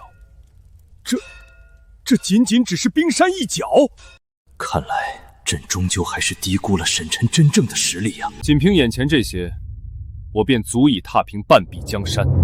半壁江山？你是说，非要等到大周覆灭你才出兵？不错，这是我的执念。我所谓的谋反，不过是让这天下顺理成章的换一个主人，平乱世，一统天下。这就是我沈晨来到此间的意义。哼，说得好听，谁知道你会不会中途变卦？以你们的眼界，自然不懂我的执念。在你们看来，这天下是大周的天下，这天下子民是大周的子民，但在我眼里，这天下是华夏的天下，这百姓是华夏的子民。华夏的天下，华夏的子民。我之所以等大周王后而返，是为了不伤及华夏子民；我之所以在大周王后而返，是为了给所有华夏儿女一个安稳太平的未来。我不必向谁解释，也不需要谁理解。两条路，要么继续跟我合作，要么现在就走，从此互不相干。陛下，臣以为必须与沈晨深度合作。我明白，沈晨，你也不要怪罪我们。我虽只是一个商人，但我也心怀天下。此前与你合作，也是为了这天下的百姓。若你真能让天下苍生远离战乱，安居乐业，与你合作又有何妨？好，伯父有此决心，我很欣慰。接下来你打算如何做？不如坐下来谈，边吃边聊。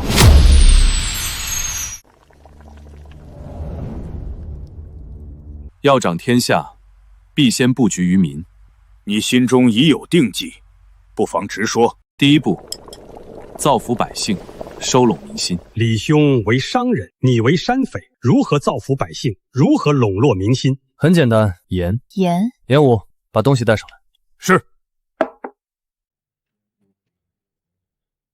这是矿盐。沈晨，你可知矿盐有毒，岂能食用？你想用毒盐害民蒙利？你们看看另一碗，这盐雪白细腻，竟比皇宫御盐还要精纯。无异味，无海盐腥气，这真的是矿盐？你在军中多年，海盐、矿盐都食过，尝一尝不就知道了。陛下，这是要我以身试毒。如何？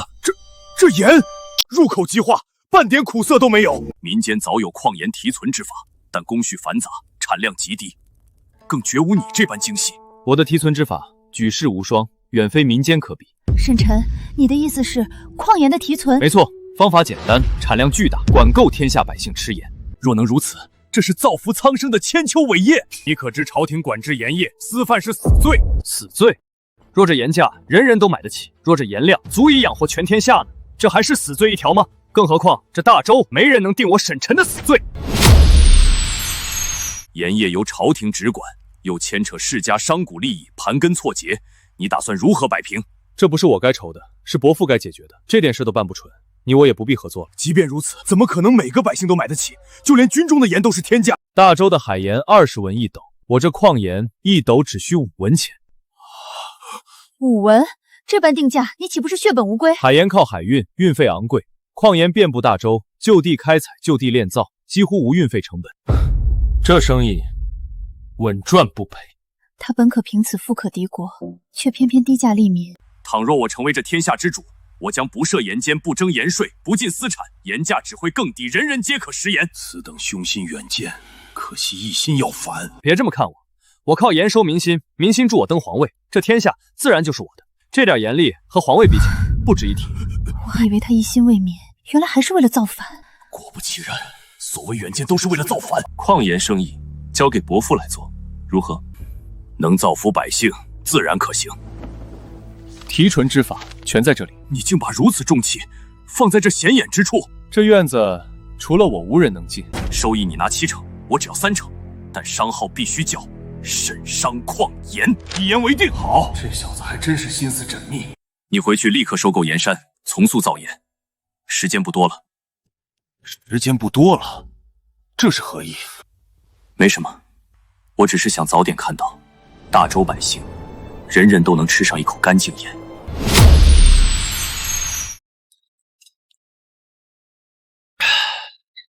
老大，李家一行人已经离开山寨，走了就好，坐下吃，可别浪费了。老大，我有个问题，直说。你把矿盐大权交给李家，岂不是把天下民心都送给他们了？所以接下来该你们忙活了。请老大吩咐。这2个月，寨子里已经囤积大量矿盐，你挑选几个信得过的好兄弟，游走于江南，以1斗盐5文钱的价格售卖，商号为沈商矿盐。既然如此，咱们为何不自己全权掌控？咱们这叫花小钱办大事，只要江南百姓先认我沈晨的盐，即便李家后来发力，民心也会记在我头上。可李家若是反水呢？他们有能力垄断盐业。你可曾听闻神仙画卷？神仙画卷，那是什么？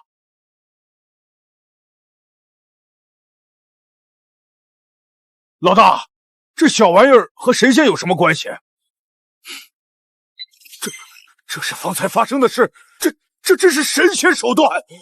有他在，就能证明矿盐技术出自我手。李家若敢反水，我让天下人尽知真相。老大威武！还有，卖盐时留意突厥动向，有情况立刻传书汇报。是。钱儿，父皇有何吩咐？矿盐一事，朕全权交给你督办。儿臣接旨。朕不管你用什么方法，3个月内，朕要大周百姓人人都能吃上无毒井盐。儿臣定当不辱使命。父皇，儿臣有一事困惑。有话直说。父皇，儿臣困惑，矿盐一事所谓笼络民心，可沈晨交由我们来处理，不仅当个甩手掌柜，还要以商号为沈商矿盐进行售卖，那岂不是这天下民心皆归他所有？陛下，西城利益和天下民心相比，微不足道。民心才是国本，钱财不过是细枝末节。你们当真以为朕会循规蹈矩，按照沈晨那小子的规定替他卖盐？父皇，你这是要毁约？非也，朕按约定卖矿盐，以商号为沈商矿盐进行售卖，而官府也可同时售卖矿盐，只需价格比沈晨的沈商矿盐略低即可。陛下，妙啊！如此一来，天下百姓只会选择官府矿盐，至于沈商矿盐，将无人问津。到时候，朕再以朝廷名义施压，分利时再克扣一部分，他沈晨只能吃哑巴亏，再借机把他的火器、甲胄图纸全弄过来。不错，就这么办。沈晨，姜还是老的辣，你这次怕是要栽在父皇手里了。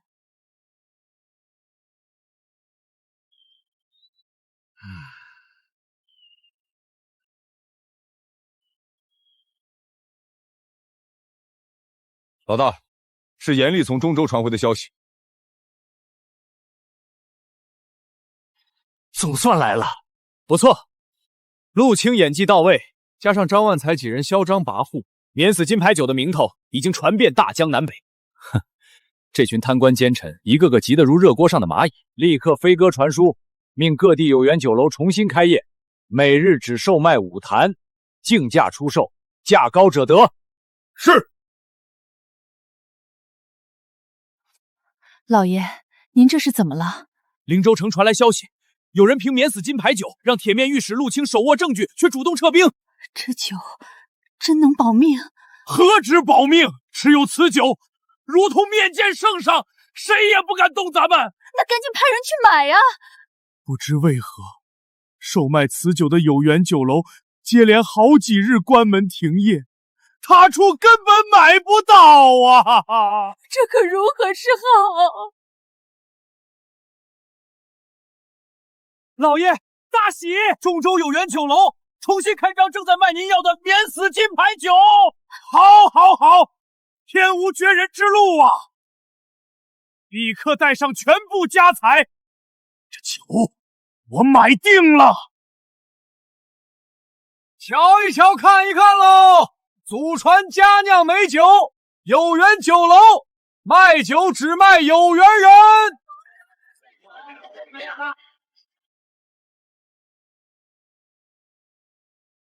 这些酒本官全要了。对不住，本店每日仅收5坛，竞价购买，价高者得。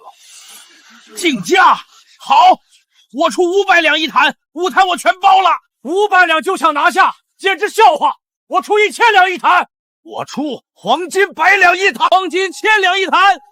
还是老大高明，一坛酒就让这群贪官狗咬狗，自相残杀。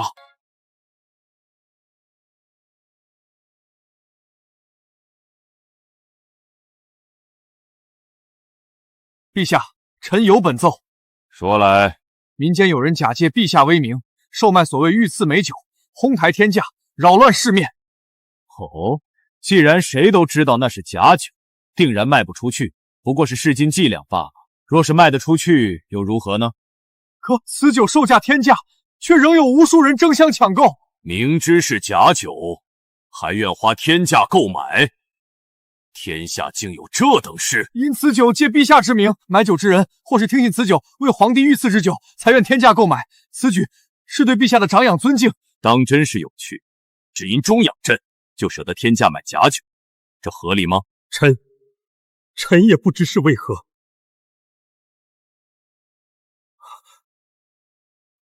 陛下，有缘酒楼当家人呈上花名册。有缘酒楼，陛下，正是这家酒楼假借陛下名义卖假酒。哦，以朕之名卖假酒，竟还敢主动出面，他这是在挑衅朕吗？将花名册呈上来，朕倒要看看他有多大的胆子！臣到底想干什么？这花名册不好，中计了。灵州城县令张万才、刘富贵、赵德禄7月初7于灵州城有缘酒楼花白银300两购一坛免死金牌酒。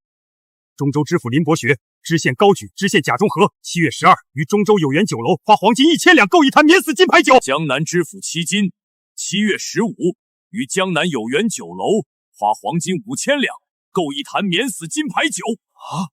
天价买酒，这是巨贪呐！原来如此，这根本不是免死金牌，是催命符，是阎罗令。堂堂朝廷官员，一年俸禄不到100两白银，竟一掷千金买酒，这些钱全都是民脂民膏。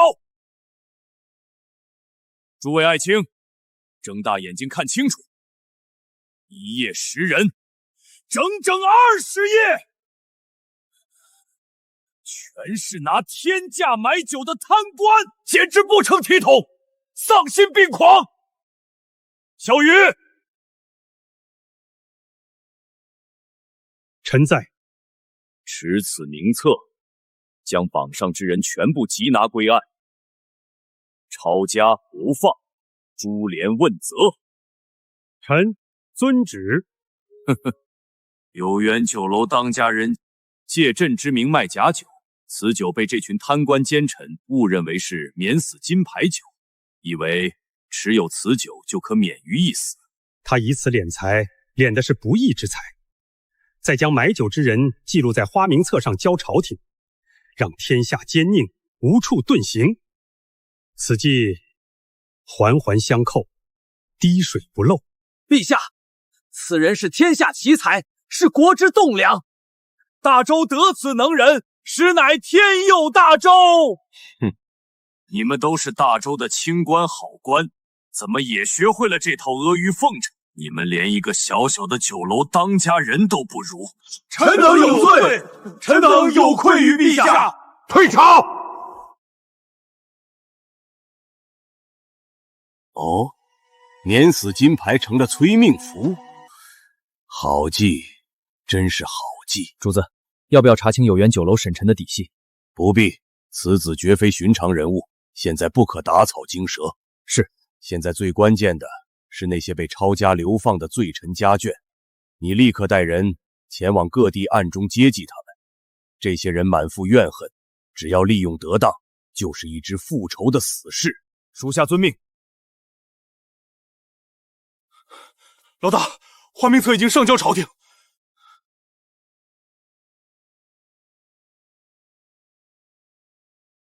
接下来，且看这天下风起云涌。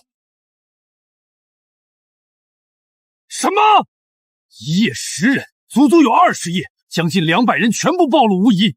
这免死金牌非但免不了一死，反而成了夺命符，这怎么可能？原来如此，陆清巡查灵州城，分明就是在演戏，演一场能将所有人都糊弄在鼓里的戏。可这沈晨凭什么能让陆清配合他演这场戏啊？难道他背后之人真是那位？并非那位，此计或是陛下在背后主导。你确定？我在朝堂上刚提起沈晨借皇上之名卖假酒，陛下立刻顺水推舟。当花名册出现后，皇上在朝堂上便高赞沈晨，表面上是借皇上之名卖假酒，实则是引蛇出洞，让一众贪官奸臣无处遁作。如此看来，陛下早就知道圈套。不错，那沈晨是皇帝的人。父亲，名册里有不少是我们的人，现在怎么办？一群废物，贪生怕死，自寻死路。找机会，全部封口。是。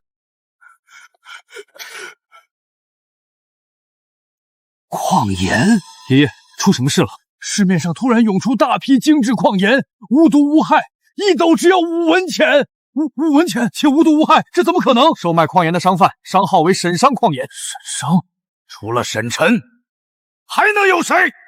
怎么又是他？这个沈晨绝对是陛下的棋子。先是征米赈灾，接着除尽贪官奸臣，现在又断盐令，这是要对我们勋贵世家斩尽杀绝。还不可定论。沈晨未必是皇帝的人，他们更像互相利用。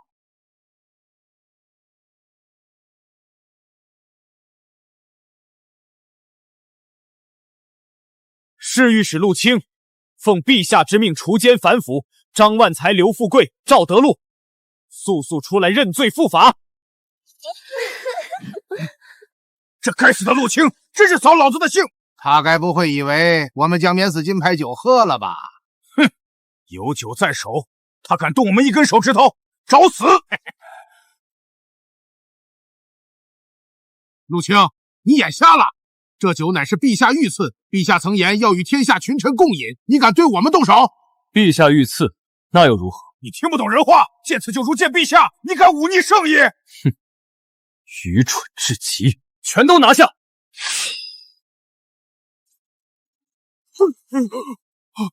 陆清，你敢见此酒如见陛下？你这是忤逆陛下，诛九族的大罪！你若现在撤兵，我们可以放你一马，饶你不死。死到临头还在痴心妄想，本官让你们死个明白。这所谓的免死金牌酒，根本就是陛下设下的圈套。此计名为请君入瓮，瓮中捉鳖。原来如此，原来如此，不可能，这绝对不可能！陆清，你在吓唬我们，对不对？侍御史陆清奉陛下圣旨，将贪官张万才、刘富贵、赵德禄缉拿归案，从严查办。完了，全完了！我认罪，我认罪！陆大人，求你网开一面，饶我一条狗命！现在知道怕了，晚了。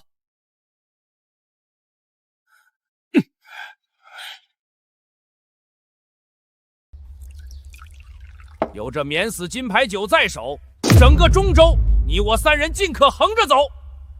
今日找2位，就是商议后续合作，共分民脂民膏。大人英明，有这酒护身，朝廷再大的官也奈我们不得。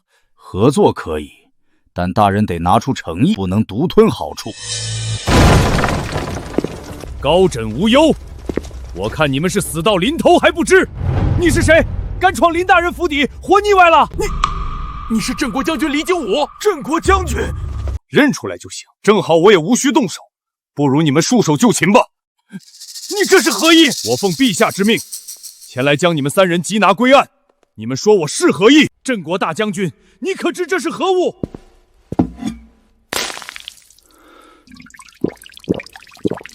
啊！你怎敢？这可是陛下御赐之酒！哼，陛下御赐，笑话！尔等贪官奸臣，陛下会赐酒于你们？你胡说！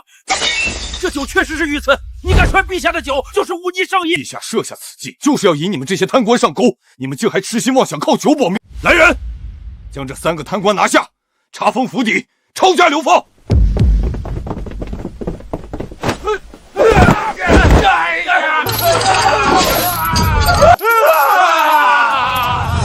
此次中州之行干得不错，都是老大指挥的好。这连环计把那些贪官骗得团团转，竟真有人花3000两黄金买一坛酒。哟呵，出去一趟拍马屁的功夫倒是见长，以后这种活就交给你。别，老大，我错了。小老弟，你这进步也就只剩拍马屁了。本将军奉陛下之命，除奸反腐，这些贪官鱼肉百姓，今日尽数伏法，还大周境内一个清明。好，终于把这些贪官抓起来了，大快人心。老大，就是他们，这3人以黄金1000两购酒，竞拍最高价达到了3000两黄金。哦，那岂不是掏空了他们的家底？不错不错，老大，这人好眼熟啊，这不是李老哥吗？完了，沈晨这小子怎么会在这儿？要是让他看出破绽，可就麻烦了。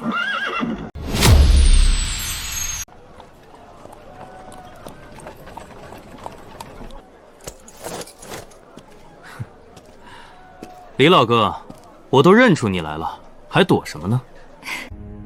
小老弟，你认错人了，本将军并非你口中之人，不得对将军无礼。哦，是我唐突了，懂，我都懂。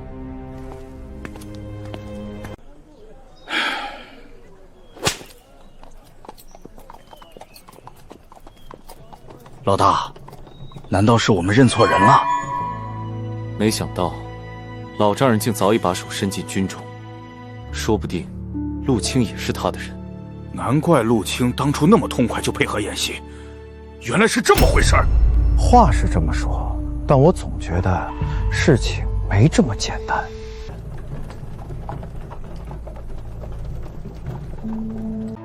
哟，这不是张大人、刘大人、赵大人吗？才短短几日，怎么就落得这般狼狈下场？沈晨，都是你，是你设下的圈套害我们！我要杀了你！我做鬼也不会放过你！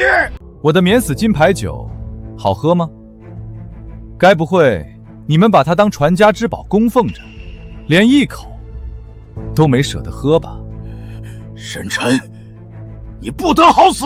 哼，先想想你们当初鱼肉百姓、草菅人命时，怎么给那些枉死的百姓一个交代吧。郝总，不送。有缘酒楼当家人沈晨接旨。老大，怎么办？沈晨借朕之名售卖美酒，巧设妙计，将天价购酒之贪官一一记录，呈交花名册于朝廷，助朕除尽天下奸佞，还百姓清明。朕心甚慰，特封有缘酒楼所售之酒为免死金牌酒，赏黄金10000两，钦此。草民沈晨，多谢皇上。这沈晨果然如陛下所说那般目中无人，却不可雕在于他。原来如此，沈公子是在帮陛下除贪官啊！沈晨才是我们老百姓的青天大老爷，为民除害，好样的！沈公子大义！诸位，有缘酒楼暂时停业，再次开业，免死金牌酒一定会给各位一个满意的价格。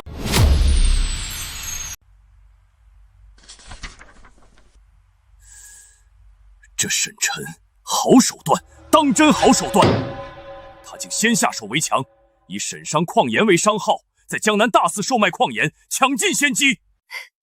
沈商矿盐先一步打响名堂，即便父皇日后将矿盐收归官府售卖，百姓也只会记在沈晨名下。沈晨这神来之笔，父皇这一局您又失算了。这沈晨当真是百年难遇的奇才，连陛下都难以拿捏。母后有所不知，父皇栽在沈晨手里可不是1次2次，足足3次呢。哦，竟有此事，说来听听。你们母女俩当着朕的面就这么议论朕，眼里还有朕这个皇帝吗？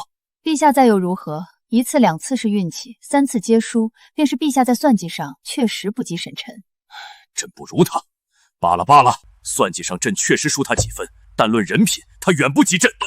哦，陛下这话可有依据？那沈晨小子一见到西月就动手动脚纠缠不休，嘴里整日念叨着要明媒正娶，非西月不娶，活脱脱一个无赖。没错，母后，他就是个登徒子，整日对我纠缠不清。朕看这小子就是欠收拾。更过分的是，前儿曾提醒他，西月已有婚约在身，你们猜他怎么说？难不成他要抢婚？抢婚？你还是小看他了。他竟敢当着朕这个大周皇帝的面说，这天下迟早是他的，一纸婚约，在他眼里不过是废纸一张。还真如西月所说，这沈晨满脑子都是造反的念头。若非朕隐藏身份，潜伏在他身旁，暗中观察，这大周天下怕是真要被他掀翻。可若是父皇的身份暴露，沈晨知晓自己一直被欺骗，他会做出什么事来？会不会彻底反目？不过也多亏了他，大周的内忧已然解决。如今最大的隐患便是突厥，只要有朕在，大周绝不会亡。只要他信守承诺，也绝不会贸然造反。听陛下这么一说，我倒真想见见这个既狡黠又有本事的奇人了。无妨，等况颜在天下全面铺开，局势稳定后，朕便带你去见他。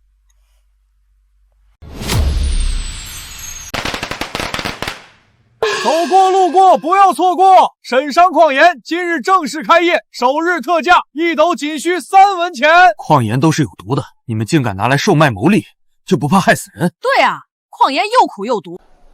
诸位乡亲，大家先别着急质疑，且看一看我这矿岩是不是和你们以往见过的矿岩完全不同。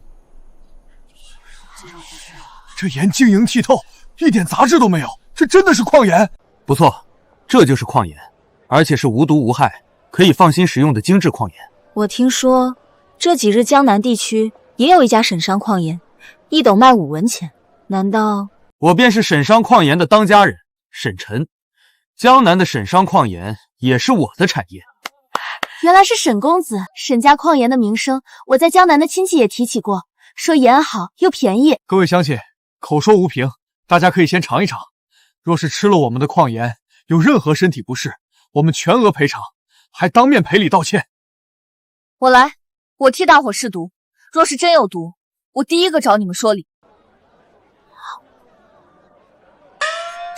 这盐漱口即化，既毫无苦涩感。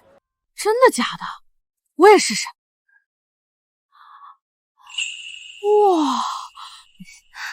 沈商矿岩今日开业特惠，1斗仅需3文钱，数量有限，先到先得。有缘酒楼今日重新开业，免死金牌酒今日特惠，1坛仅需10两银子。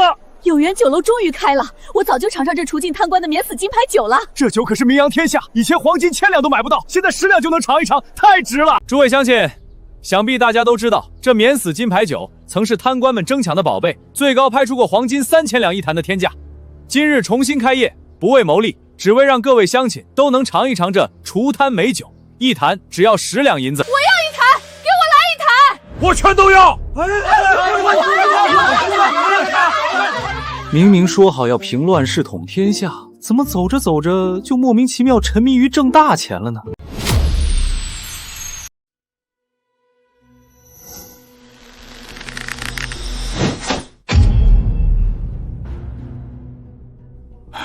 老大，李家一行人已经到门口了。来得正好，省得我去请。好剑法，这把弓可否让我看一看？你啊，夸我剑法好，实则是惦记我的弓。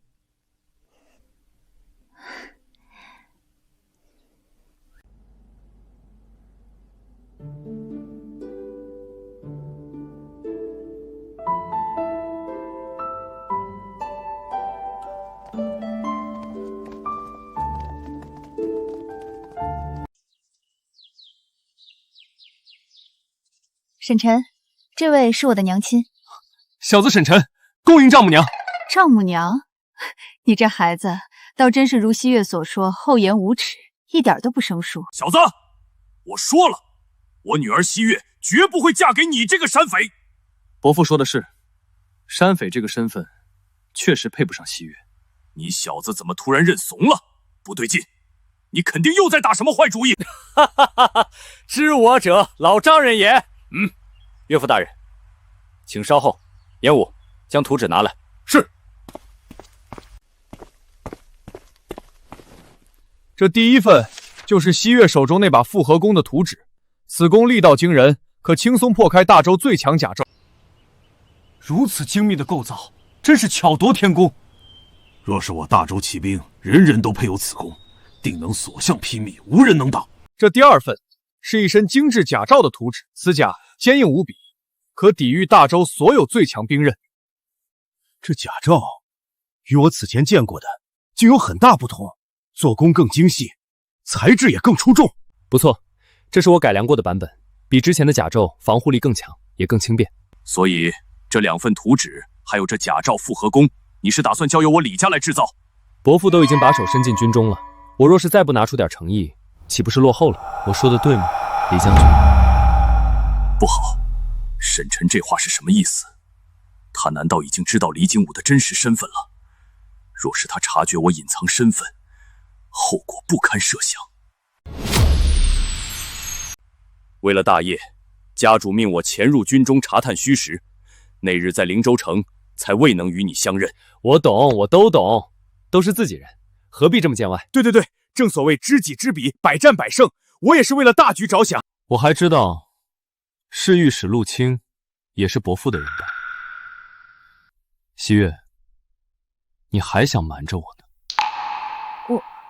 我也是听从父亲的安排，不是故意要瞒你的。这可就不对了，都是自己人，这般遮遮掩掩，多生分。沈晨，言归正传，如今大周贪官已除，灾情也通过征米赈灾得到缓解，内忧已解，你还是一心要反？我曾说过，大周的内忧远不止这些。远不止这些？沈公子这话是什么意思？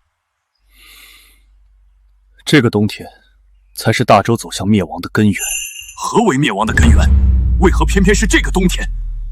时间不多了，武器装备的打造要加快。为了大业，还请伯父全力以赴。大摆宴席，恭迎伯母。是。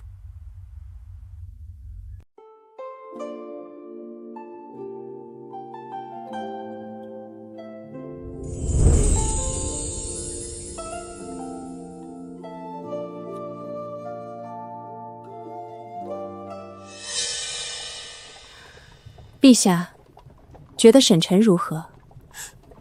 皇后突然问这个，是何用意？我看西月与沈晨情投意合，或许这是一段天定良缘。皇后休要胡言，沈晨是个奇才不假，但他一心想要推翻大周，我绝不可能让西月嫁给这样一个反贼，这等同于羊入虎口。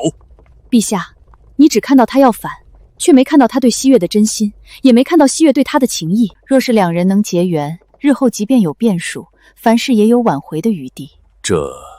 陛下有没有想过，若沈晨所言非虚，大周真的会在这个冬天覆灭，你让西月何去何从？男儿征战四方，生死难料，可西月是女儿身，若是真的亡国，她一个弱女子将要遭受什么？陛下难道就从未想过吗？沈晨有勇有谋，对西月又真心相待，若是能有他庇护，即便日后天下大乱，西月也能独善其身，平安一生。朕考虑考虑。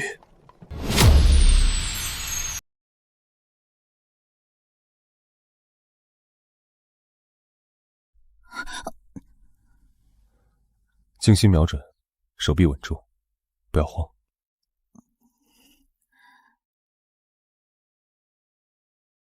放。中了！我射中了！沈晨，我真的射中了！那是，也不看看是谁手把手教你的。你看看你，俩小辈谈情说爱，你如此激动，至于吗？至于，我真想砍了他那只不安分的臭手，竟敢对朕的女儿动手动脚！老大，李家主，不好了，出大事了！慌什么？慢慢说，何事如此紧急？灵州城所有的打造部全被齐家的人抢占了，他们来势汹汹，下手极快，我们的人根本来不及阻挡。什么？齐家？他们竟敢如此放肆，公然抢夺产业！齐家憋了这么久，总算是按耐不住，主动跳出来。沈晨，看你的样子，似乎早就预料到齐家会有此一举。不错，我早就料到他们不会善罢甘休。你们都以为大周的内忧已经解决，贪官除尽，灾情缓解，天下就太平了。实则不然，像齐家这样的勋贵世家，才是大周内忧最大的隐患，是啃食大周的毒瘤。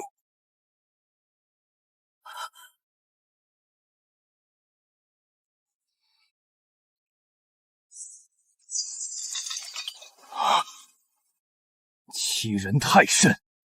沈晨这小子简直欺人太甚！他卖酒售盐，短短1个月，屡次吞并我齐家产业。如今沈家产业遍布大江南北，势头早已压过我齐家。父亲，不如我们联合其他勋贵世家，从商路、货源全方位打压沈晨，绝不能让他再嚣张下去。晚了，一切都晚了。其他世家早已空有其名，徒有其表，根本不堪一击，怎么敢与沈晨为敌？父亲，事有转机，速速说来。沈晨与江南李家交往密切，孩儿查到李家暗中在灵州城布局，私自打造武器装备，规模极大。私自打造武器装备，好一个沈晨，他这是铁了心要谋反啊！父亲，沈晨贪得无厌，我们不如趁机下手，将他的打造产业全部占为己有。到时候偷天换日，用他的产业、他的图纸打造武器，即便被朝廷查处，我们也能金蝉脱壳，将谋逆的死罪全推到沈晨手上。好计策，好计策！此计天衣无缝，既能除掉沈晨，又能壮大我齐家，妙啊！而且沈晨一心扩张产业，猝不及防之下，我们抢占他的打造部，他根本来不及反应，也不敢声张。齐望、齐远、齐恒，你们3人立刻召集齐家所有人手，连夜赶往灵州城，务必将沈晨所有的打造产业全部拿下，一个不留。是。你的意思是，齐家也存有反心？不错，而且不止齐家，整个大周的勋贵世家，个个都藏着反意，只是在暗中蛰伏罢了。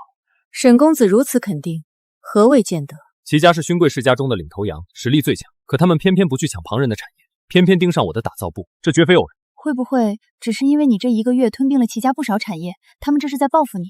吃准了我被抢了打造产业，只能吃下这个哑巴苦亏，不敢轻举妄动，生怕暴露自己。可私自打造武器装备是诛九族的死罪啊，他们就不怕吗？他们精明得很，拿下我的打造产业后，定会闭门造车，只为齐家打造武器。若是事情败露，他们只需将此事上报朝廷，反倒能证明自己发现谋逆，主动上交，洗清自身反心。可若是让他们拿到了武器图纸，日后必成大患，这该如何是好？无妨，他们拿到的是低了好几个等级的武器装备图纸罢了。好啊，沈晨，原来你早有防备，到头来还是对我们有所忌惮。西月，你这就误会我了。真正的神兵利器，岂是一张图纸就能打造出来的？就像那2个空调和冰箱，即便我把设计图纸摆在所有人面前，整个天下也无人能打造出来，更何况是我的核心武器图纸。齐家的事就由我来处理，这天下还没人有资格占我沈晨的便宜。小雨、李景武，你们说说，齐家抢占沈晨打造产业，反意已露，朕该如何处置他们？臣认为当机立断，直接以私夺产业、意图谋逆为由，出兵铲除齐家，永绝后患。不可，陛下，万万不可！哦，为何不可？齐家势力庞大，且与其他勋贵世家似有往来，若是直接铲除齐家，必定打草惊蛇，其他勋贵世家定会立刻警觉，暗中勾结，到时候反而难以掌控。可沈晨说的对，这些勋贵世家是大周内忧最大的毒瘤，一日不除，朕便一日难以心安啊！臣有一计，若是能借用沈晨之手灭掉齐家，可谓一举多得。哦，详细说来。沈晨的酒业、盐业早已抢占各大世家的收益，世家对他早已恨之入骨。我们只需下旨将沈商矿盐列为官用，全面推行，让各大勋贵世家彻底失去盐业这块肥肉。这样一来，既让沈晨浮出水面，直面所有勋贵世家，压制他的发展，又能借他的手除掉齐家这个大隐患，同时权衡其他勋贵，坐收渔利。好计策，真是好计策，就按你说的办。小雨，你立刻拟旨，推行沈商矿盐为公用，越快越好。臣遵旨。老大，大事不好！大周朝廷下旨，将沈家矿盐列为官用，各大勋贵世家已经联合起来，要对我们的产业全力打压。哦，朝廷倒是打得一手好算盘，这是明着要把我拉下水，借世家的手来制衡我。老大，事到如今，不如我们先退让一步，收缩产业，暂避锋芒，再做长远打算。退让？我沈晨的字典里就没有退让这2个字。他们既然想死，那我就成全他们。在登上皇位之前，我不妨先做这天下第一大财主。严武、严厉，属下在，老大有何吩咐？立刻传我命令，与各地酒楼、酒馆、饭馆让利合作，将火锅全面推广，将改良后的织布机低价贱卖，敞开供应，把丝绸布料的价格打到底，让世家们的布庄彻底无利可谈。将杂交水稻、高产土豆的种子上交朝廷，推动全国种植，把粮食价格压下去，断了世家们囤积粮食、谋取暴利的路子。是，属下遵令，立刻去办。敢跟我斗，我就直接掀桌，看谁先扛负重。这个沈晨简直是欺人太甚，根本不把我们放在眼里，这是要赶尽杀绝啊！现如今，酒业、盐械被他垄断，就连丝绸、粮食产业也被他步步紧逼。我们手里的产业全成了摆设，谁能想到，我们竟会落得这般境地？他靠着免死金牌酒收割了贪官的家产，财力雄厚的无法计算，我们根本玩不过他呀！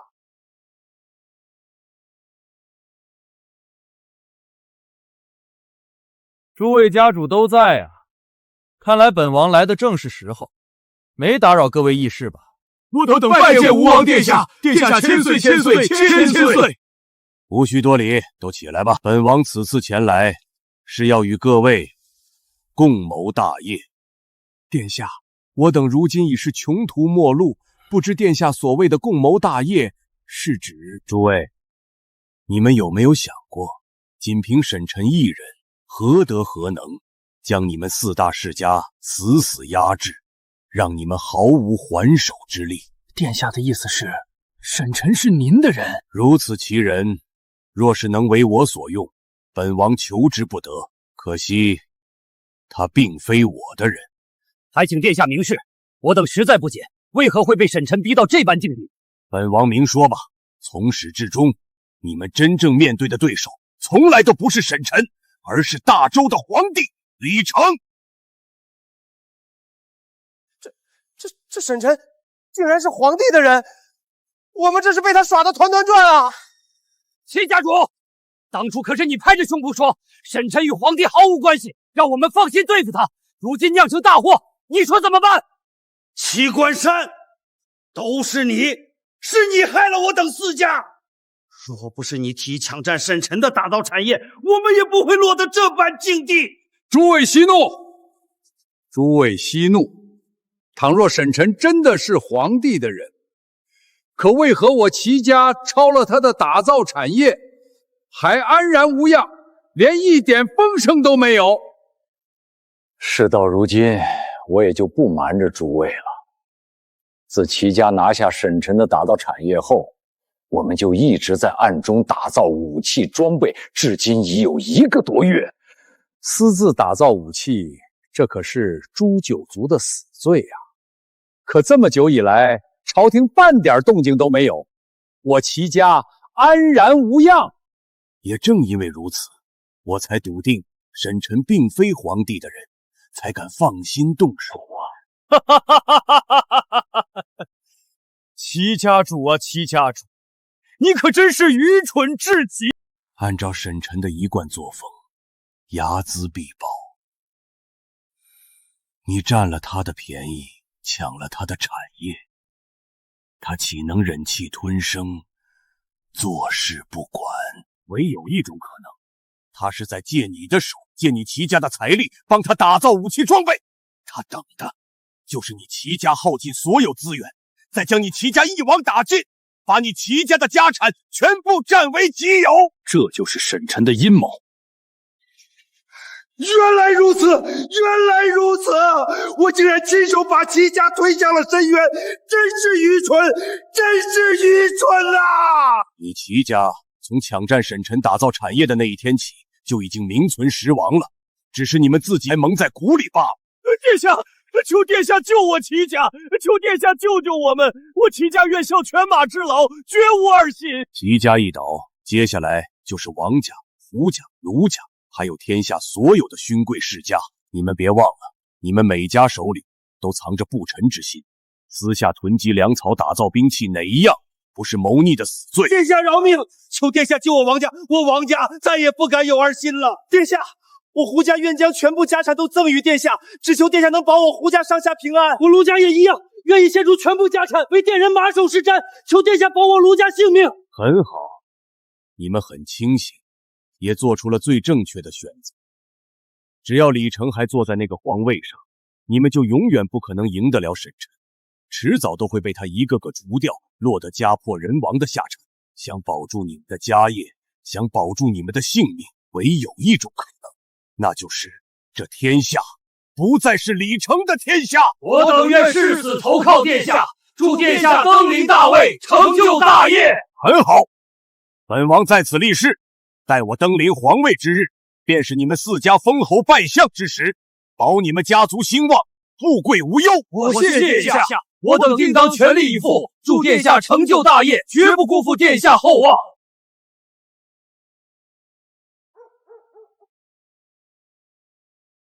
主子，突厥那边回信了。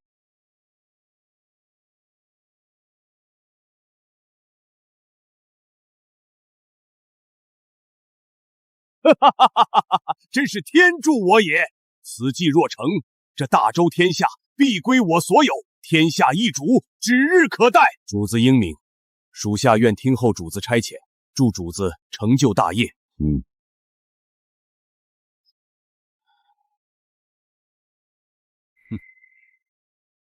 废物，全都是废物！短短几日，突厥竟连破我漠北边境4城，烧杀抢掠。你们这群酒囊饭袋，竟无一人能想出退敌之策。陛下息怒，突厥向来只是在漠北边境骚扰，多为临时起意。可此次他们发动奇袭，动作果断，目标明确，绝非偶然。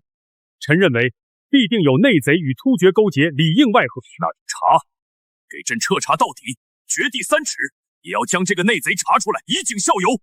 陛下，不好了，突厥使臣已到殿外，请求面见陛下。选，让他们进来。大周皇帝，本皇子乃突厥王子阿史那比索，此番前来，只为与你们谈和。谈和？突厥铁骑塔我边境，屠我4城，害我大周百姓，如今还敢来谈和？绝无可能！大周皇帝何必动怒？本皇子只是将谈和的条件告知于你，至于答不答应，与本皇子无关，全看你识不识时务。哼，朕倒要听听你们有什么痴心妄想的条件。很简单，第一，大周需将漠北境内13座城池全部割让给我突厥；第二，需选一名大周公主送去突厥和亲，联姻结盟。绝不可能！朕宁可与突厥决一死战，也绝不会割城送公主和亲，受此奇耻大辱。哼哼，本公子已经将条件传达完毕，你答不答应，后果自负。区区突厥竟敢如此嚣张，不将朕，不将我大周放在眼里，还敢提出如此苛刻的条件，要朕割城和亲。朕自登基以来，还从未受过这种窝囊气。尔等速速献计，朕要亲率大军，将这突厥贼子千刀万剐，踏平他们的老巢。陛下息怒，如今我大周刚除尽贪官奸臣，各地赈灾初见成效，百姓得以休养生息，国力尚未完全恢复。先割城和亲，虽是妥协，却也是养精蓄锐、暂避锋芒的关键啊！陛下，忍一时风平浪静，待国力强盛，再北伐突厥，必能一雪前耻。废物，全都是废物！朕养你们这群大臣，就是让你们劝朕妥协受辱的吗？朕要你们有何用？退朝！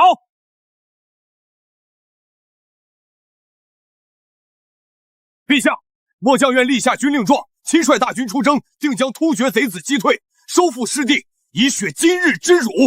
将突厥击退并非难事，可一时击退无法永绝后患，他们迟早还会卷土重来，骚扰我大周边境，残害我大周百姓。朕要做的不是击退，是北伐，是彻底歼灭突厥，永绝边境之患。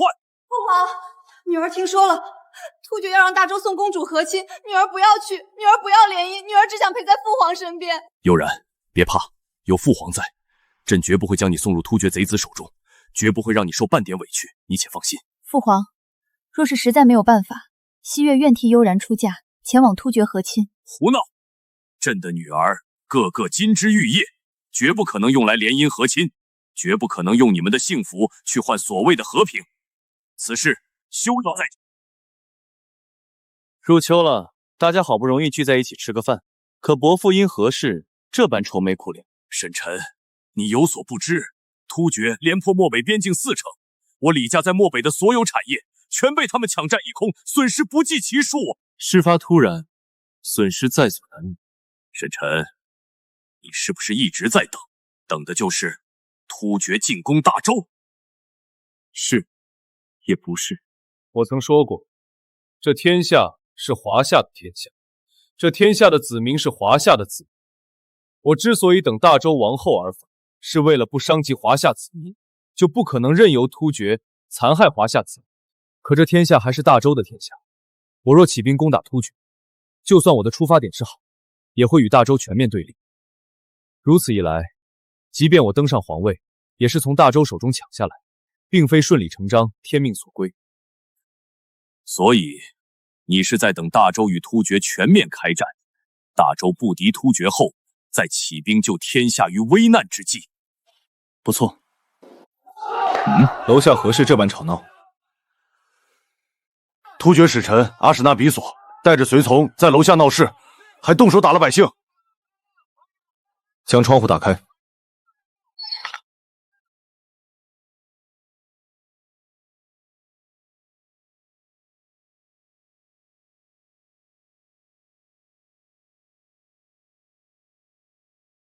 该死的刁民！你们可知，你们的皇上即将把这灵州城割给突厥，就连你们的公主也要送到突厥联姻和亲。这怎么可能？你在胡说！哼！漠北边境被我突厥连破40%，你们的皇帝早就被吓傻了，定会以割城联姻的方式谈和。再过几日，就连你们的公主都要送到突厥给本皇子当妾。连破40%，怎么会这样？本皇子知道你们大周子民痛恨我突厥。这些年，我突厥祸乱大家边境，民不聊生，而大周皇帝选择忍气吞声，就是惧怕我突厥大军压境。你们崇敬的皇帝，说白了就是个贪生怕死的主。哈哈哈哈！就是啊！你们信或不信，结果都一样。大周若是不与我突厥谈和，那我突厥也会杀尽大周。哈哈哈哈哈！届时，你们都将永世为奴。还不提前给你的主人跪下磕头认错！沈臣，不可！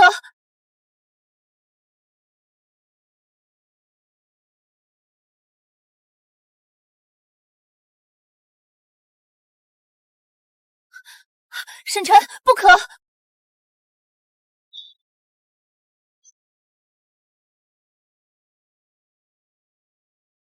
二王子，二王子，是谁？竟敢杀害我突厥二王子！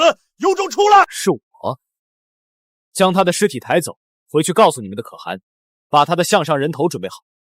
我沈臣不日便会亲自去取。大周敢杀我突厥二皇子，我突厥绝不轻饶！你们就等着我突厥大军压境吧！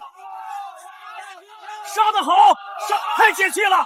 这突厥贼子早就该杀了！沈公子威武，都让参军跟着沈公子杀突厥，护我大周！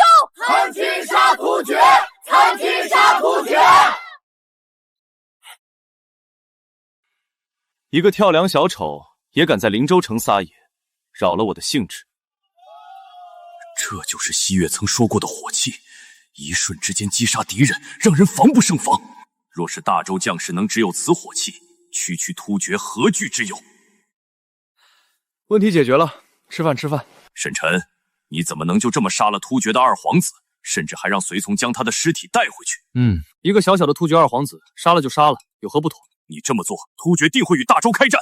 哼，我这是在替大周皇帝做选择。突厥都骑在他脸上拉屎撒尿了，他竟然连个屁都不敢放。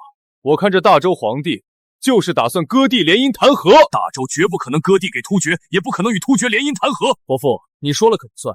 倘若大周皇帝真能有如此魄力，为何不趁着突厥内乱北伐呢？反而被突厥连破40%。北伐岂是口头上说的简单？纵然突厥内乱，大周难以全胜。若仓促进军，即便小胜，也没有丝毫意义，只能让突厥可汗引起警觉，远遁漠北。若是联合薛延夺共伐，突厥可汗何处遁逃？沈臣，你难道不知薛延夺乃突厥属国吗？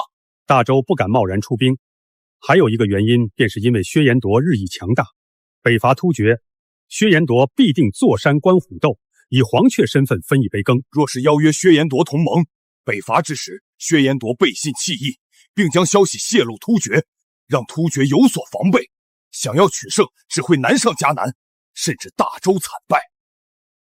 你无话可说了吧？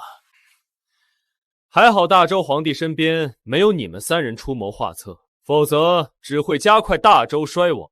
你，哼！倘若薛延夺与突厥有仇怨呢？哼！倘若薛延夺与突厥有仇怨呢？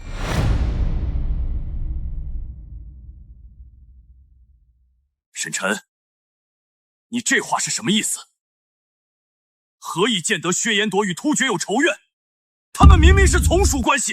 伯父常年经商，涉足各行各业，难道会不知道，一张上等狼皮，在薛延夺境内只需5贯钱，运到灵州城却要卖到50贯，如今更是涨到了80贯。我自然知晓此事，只是从未深究其中缘由。凡是经过突厥境内的薛延陀商队，都要缴纳高额关税。一张50贯的狼皮，突厥就要抽走30贯，相当于薛延陀百姓辛苦狩猎，大半收益都被突厥抢走。不止如此，灵州城的茶叶1斤只需3贯，运到突厥境内就涨到10贯，而突厥转手卖给薛延陀，竟要卖到20贯。薛延陀常年被突厥肆意剥削，层层加价，百姓苦不堪言。这便是导致突厥内乱的间接原因。毛皮、茶叶尚且如此，其他物资更是被突厥压榨，薛延陀百姓日积月累的怨气，能不与突厥结下深仇大恨？若大周与薛延陀达成联盟，共伐突厥，绝对有90%胜算。就算如此，大周北伐也必然惨败，动摇根基的惨败。不可能，这绝对不可能！为何不可能？只要大周与薛延陀达成联盟，南北夹击，突厥必定无处遁藏，何来惨败？倘若北伐之时，漠北大寒呢？漠北大寒？漠北入秋下雪，狼皮产量大涨，价格却也跟着骤涨。只有一个种可能，那便是大寒将至。入秋下雪死牛羊，漠北的狼猎杀牛羊过冬，薛延夺更吃不饱，只能抢。突厥被抢肯定忍不了，你抢我，我抢你，狗咬狗。大寒将至，大周又欲北伐，突厥内乱又与薛延陀纷争不断，种种原因结合起来，才导致狼皮价格暴涨。我之所以说大周北伐惨败，最大原因便是大周皇帝优柔寡断，定会延误北伐良机。一旦漠北大寒，北伐将毫无胜算。大周惨败已成定局。即便现如今大周内忧已得以缓解，但只要北伐惨败，大周必定灭亡。大周惨败后，突厥势必与薛延陀联合，全力进攻大周。不错，没有永远的朋友，也没有永远的敌人。伯父，你看看，你又把话题引到这上面来，结果呢？我长篇大论，你又不开心了。伯父，你看看，你又把话题引到这上面来，结果呢？我长篇大论，你又不开心了。朕决定了，要御驾亲征，北伐突厥。陛下三思。陛下，万万不可啊！漠北大寒将至，北伐凶险万分。您乃九五之尊，岂能亲涉险境？陛下，北伐一事事关重大，需从长计议，遴选良将，筹备粮草，万万不可仓促决定啊！朕意已决，无需多言。突厥欺我大周太甚，杀我百姓，占我城池，朕岂能坐视不管？朕要北伐突厥，永绝边境后患，不做束手待毙的守城之君。倘若这是陛下深思熟虑后的决定，妾必全力支持。打理好后宫，为陛下稳固后方，静待陛下凯旋。女儿也是如此，全力支持父皇。愿父皇旗开得胜，早日平定突厥，平安归来。好，哈哈哈！不愧是朕的亲人。3日后，朕将昭告天下，亲率大军御驾亲征，北伐突厥，踏平漠北。臣遵旨，祝陛下北伐万死不辞。沈臣，稀客，不过怎么就你一个人？怎么不欢迎我？怎么会不欢迎？只是你爹那个跟屁虫没跟来，一时还真不习惯。还不是你这个登徒子，总喜欢对我动手动脚。别忘了，那日我救了你，你就是我的压寨夫人。哼，说好的，明媒正娶。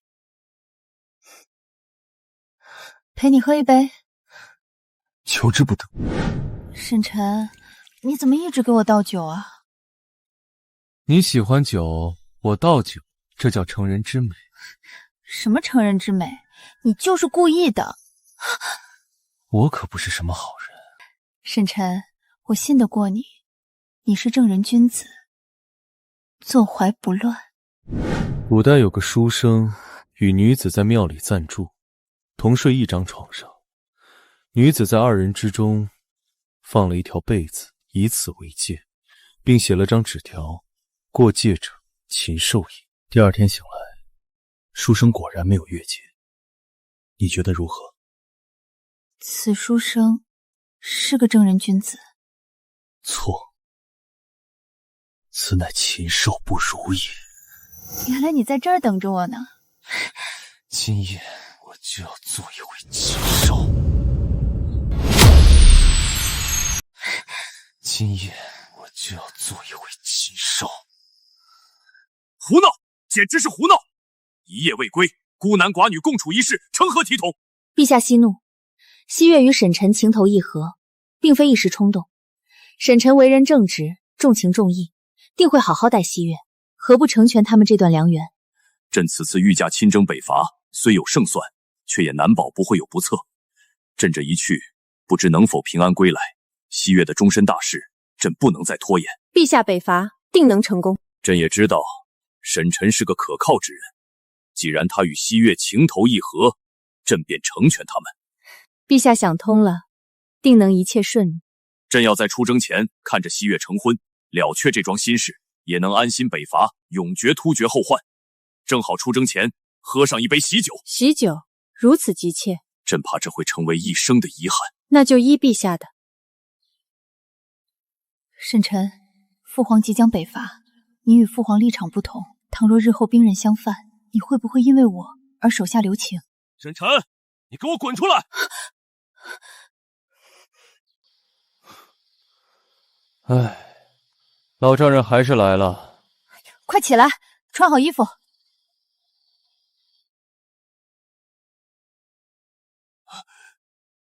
沈臣，昨晚你们两个……伯父，我与西岳已有夫妻之实，还请伯父将西岳嫁给我。你们……沈臣，我是为了你与西岳的婚约而来。伯母这是同意了，可伯父，你都先斩后奏了，还需要征得我的同意？爹，你这说的什么话？你与西岳情投意合，成全良缘。我答应过西岳，要对西岳明媒正娶。我选个好日子，就向李家提亲。提亲就不用了，你们明日便成婚吧。明日？父皇这是想在出征前喝上我和沈臣的喜酒，这会不会太唐突了？从简即可，我只希望我女儿过得好，过得幸福。那就依伯父伯母所说，明日便成婚。明日便成婚。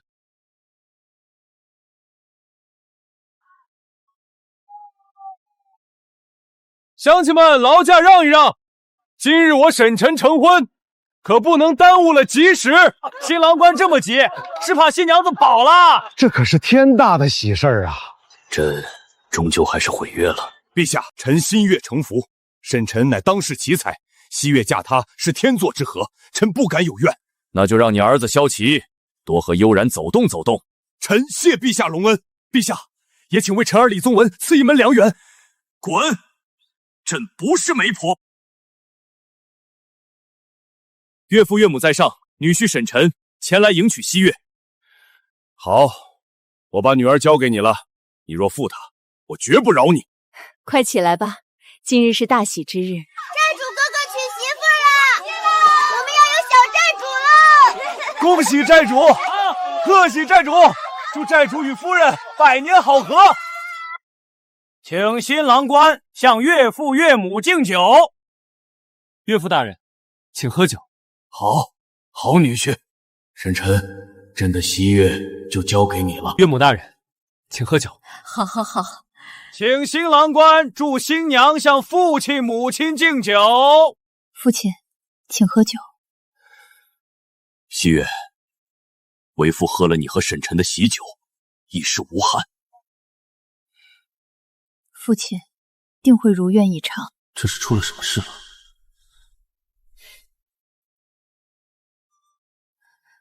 母亲，请喝酒。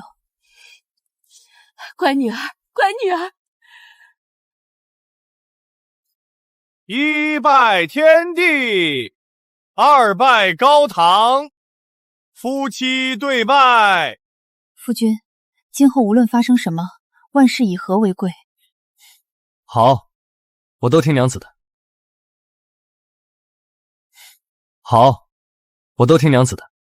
突厥罪责有三：其一，背弃盟约，屡犯我大周疆土，杀我军民；其二，攻破漠北4城，屠戮无辜，血流成河；其三，辱我邀月公主，至今下落不明，欺君罔上，罪无可赦。朕今日御驾亲征，北伐突厥，不灭突厥，誓不还朝。吾皇威武，北伐必胜。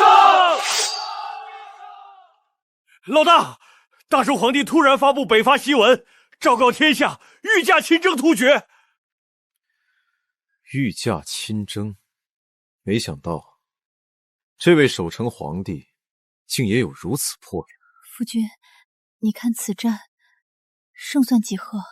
若能赶在漠北大汗之前与薛延夺合兵夹击，本可大胜。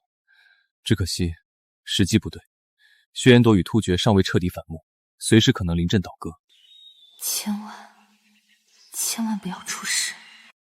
演武严厉，点其精锐，悄悄随军北上。若大周皇帝胜，我便助他扫平余孽；若他战死，我便替他复仇，接替他北伐突厥，就此执掌天下。遵命。刚成婚便要别离，是我委屈你了。夫君以天下为重，我在家中等你平安归来。等我。好，很好。李成竟敢御驾亲征，那本王就让他有去无回。殿下洪福齐天，这是天赐良机，大业可成。恭贺吴王殿下，大业将成。传令下去，集结所有私兵，悄悄尾随北伐军，待时机一到，与突厥薛延陀三面合围，把李成和他的大军一网打尽。遵令。陛下，大喜！薛延夺首领已答应结盟，愿与我军共伐突厥。好，天助我大周！此番南北夹击，定叫突厥可汗插翅难飞。此战必胜！突厥乌合之众，不堪一击，将士们乘胜追击！陛下，有了沈晨的复合弓和精甲，我军所向披靡，突厥刀枪难入我军分毫。此等装备，我大周铁骑可横扫漠北。陛下威武！陛下威武！陛下威武！陛下，大事不好！我军后方出现3万大军，来路不明。3万之众，何处来的军队？定是沈晨那小子，嘴上仁义道德，背地里阴险狡诈，果然要落井下石。护驾，快护住陛下！薛延陀，你们竟敢背信弃义！大周皇帝，你太天真了！今日就是你的葬身之地，这可是我等为你布下的天罗地网。原来如此，你假意与我大周结盟，实则暗中与突厥里应外合。不止如此，还有本王。李福，后方兵马是你部署的？皇兄现在才明白，太晚了。你身为大周王爷，竟敢勾结异族，叛国弑君！勾结？我这是顺天应人。皇兄，放下武器投降，我可留你全尸。废话少说，3军合围，将他们全部斩杀！全军结阵，向外突围，保护陛下向西撤离！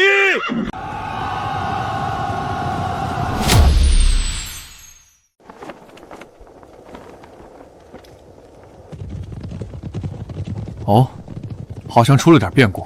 老大，是薛延陀的人在追杀大周军队。假结盟，真围剿。薛延陀早跟突厥串通好了，以此围剿大周北伐军。不对，还有一队人马，甲胄兵器全是大周制式，是内奸。大周有人勾结异族，要叛国弑君。3面合围，插翅难逃。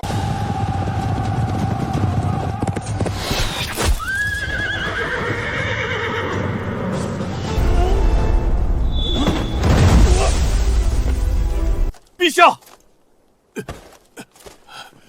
李成，你已无处可逃，束手就擒吧！守城之君偏要御驾亲征，自寻死路。北伐简直是个天大的笑话！老大，我怎么看着大周皇帝越看越眼熟？我也觉得好像在哪儿见过。西岳，他怎么会在这里？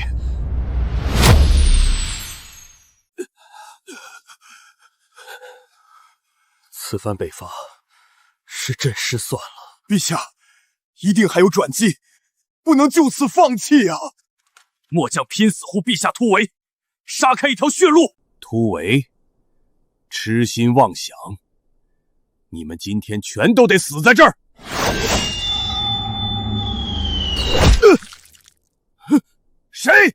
谁敢偷袭本王？西岳，他怎么会在这儿？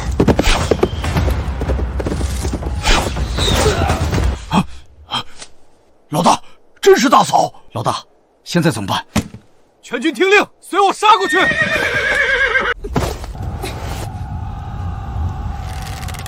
西岳，这不是你该来的地方，快离开！这小美人我喜欢，切记留她一命。本可汗要好好宠幸她。我乃大周邀月公主，太子援军即刻就到，诸位将士再撑1个时辰。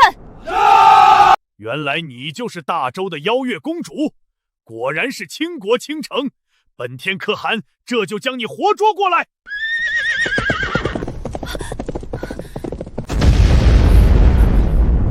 怎么回事？这是什么声音？后方来人了！大周的援军竟来得如此之快，这绝对不可能！到底是谁？管他的！这小美人儿，本天可汗要定了！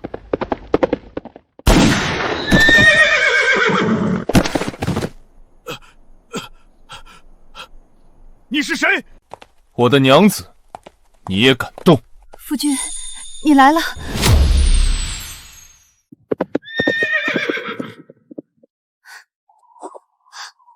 陛下，我们有救了！有沈晨在，足以扭转局势。没想到，朕竟会以这样的方式在沈晨面前暴露身份。小老哥，李老哥，好巧啊！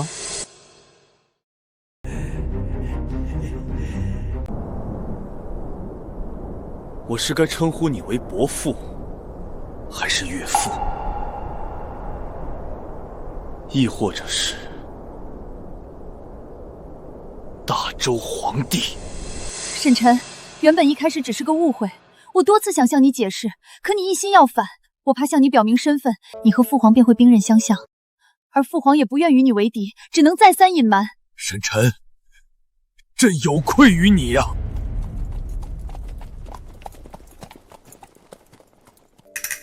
呵呵，原来你就是沈晨。正是。既然你我目标一致，不如联手，平分天下。平分天下，你还不够格。那若本王将大周皇室满门抄斩，够不够格？杀尽大周皇室，确实是个好计策。可惜你失算了。本王失算了？何来这一说法？因为大周皇室也包括我。你这是何意？他是朕的女婿，大周驸马。女婿？没办法，我稀里糊涂就成了大周的驸马爷。原来如此，不过也好，那本王就将你们一网打尽，这大周江山唾手可得。全军听令，杀！一个不留！杀！杀！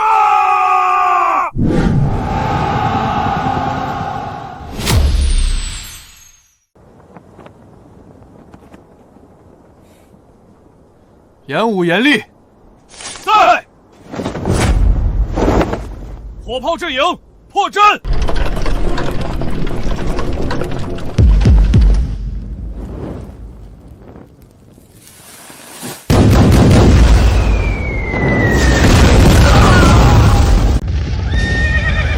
这是何物？一炮之威竟如此恐怖！一炮破阵，无人可挡。若我军早有此利器，何惧突厥？冲！都给我冲！进战杀了他们！步枪阵营冲锋！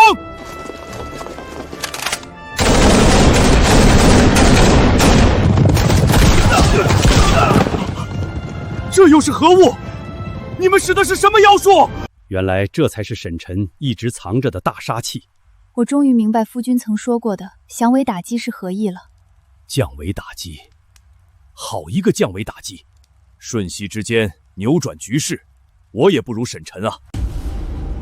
不好，快撤，快撤！全军后撤，全军后撤！所有人都给本王冲过去，不能撤！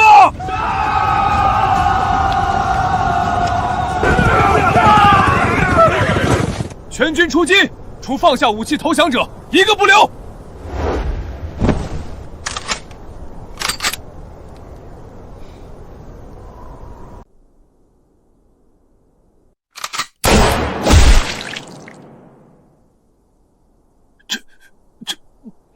不可能！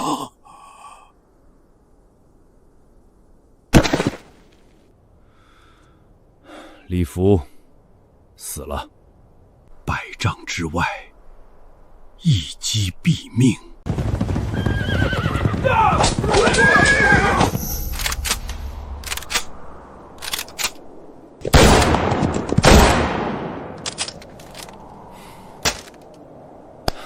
搞定，收工。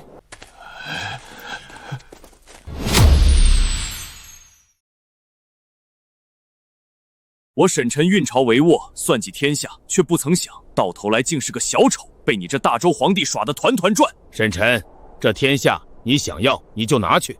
岳父，您舍得吗？舍不舍得不是我说了算，而是你说了算。那我就……恭喜宿主完成平乱世一统天下主线任务。原来不用当皇帝也能完成任务。穿越古今通道已经开启，通道地点为山寨主屋。穿越古今的通道，所以我这是能回到现代了。当皇帝，起得比鸡早，睡得比狗晚，操心比牛多，这活谁爱干谁干。能来回穿越，倒一倒就能财富自由，那谁还愿意当牛马皇帝啊？夫君，你不是要做天下之主吗？怎么突然就改变主意了？想知道答案？是因为我？是，也不是。你先跟我回家。岳父，你还是这大周的皇帝，收尾的工作就交给你了。这沈晨他到底是什么意思？猜不透，看不穿。既然他不想要这天下，那朕就勉为其难，继续当这个皇帝。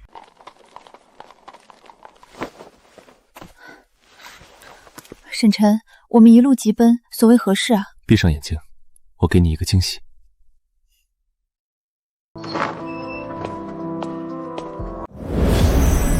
想必这就是穿越通道了。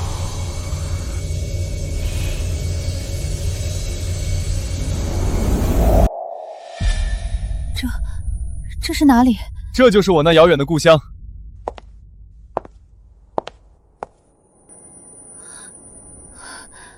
欢迎来到21世纪的华夏。21世纪的华夏，美如仙境。沈晨，滚出来，还钱！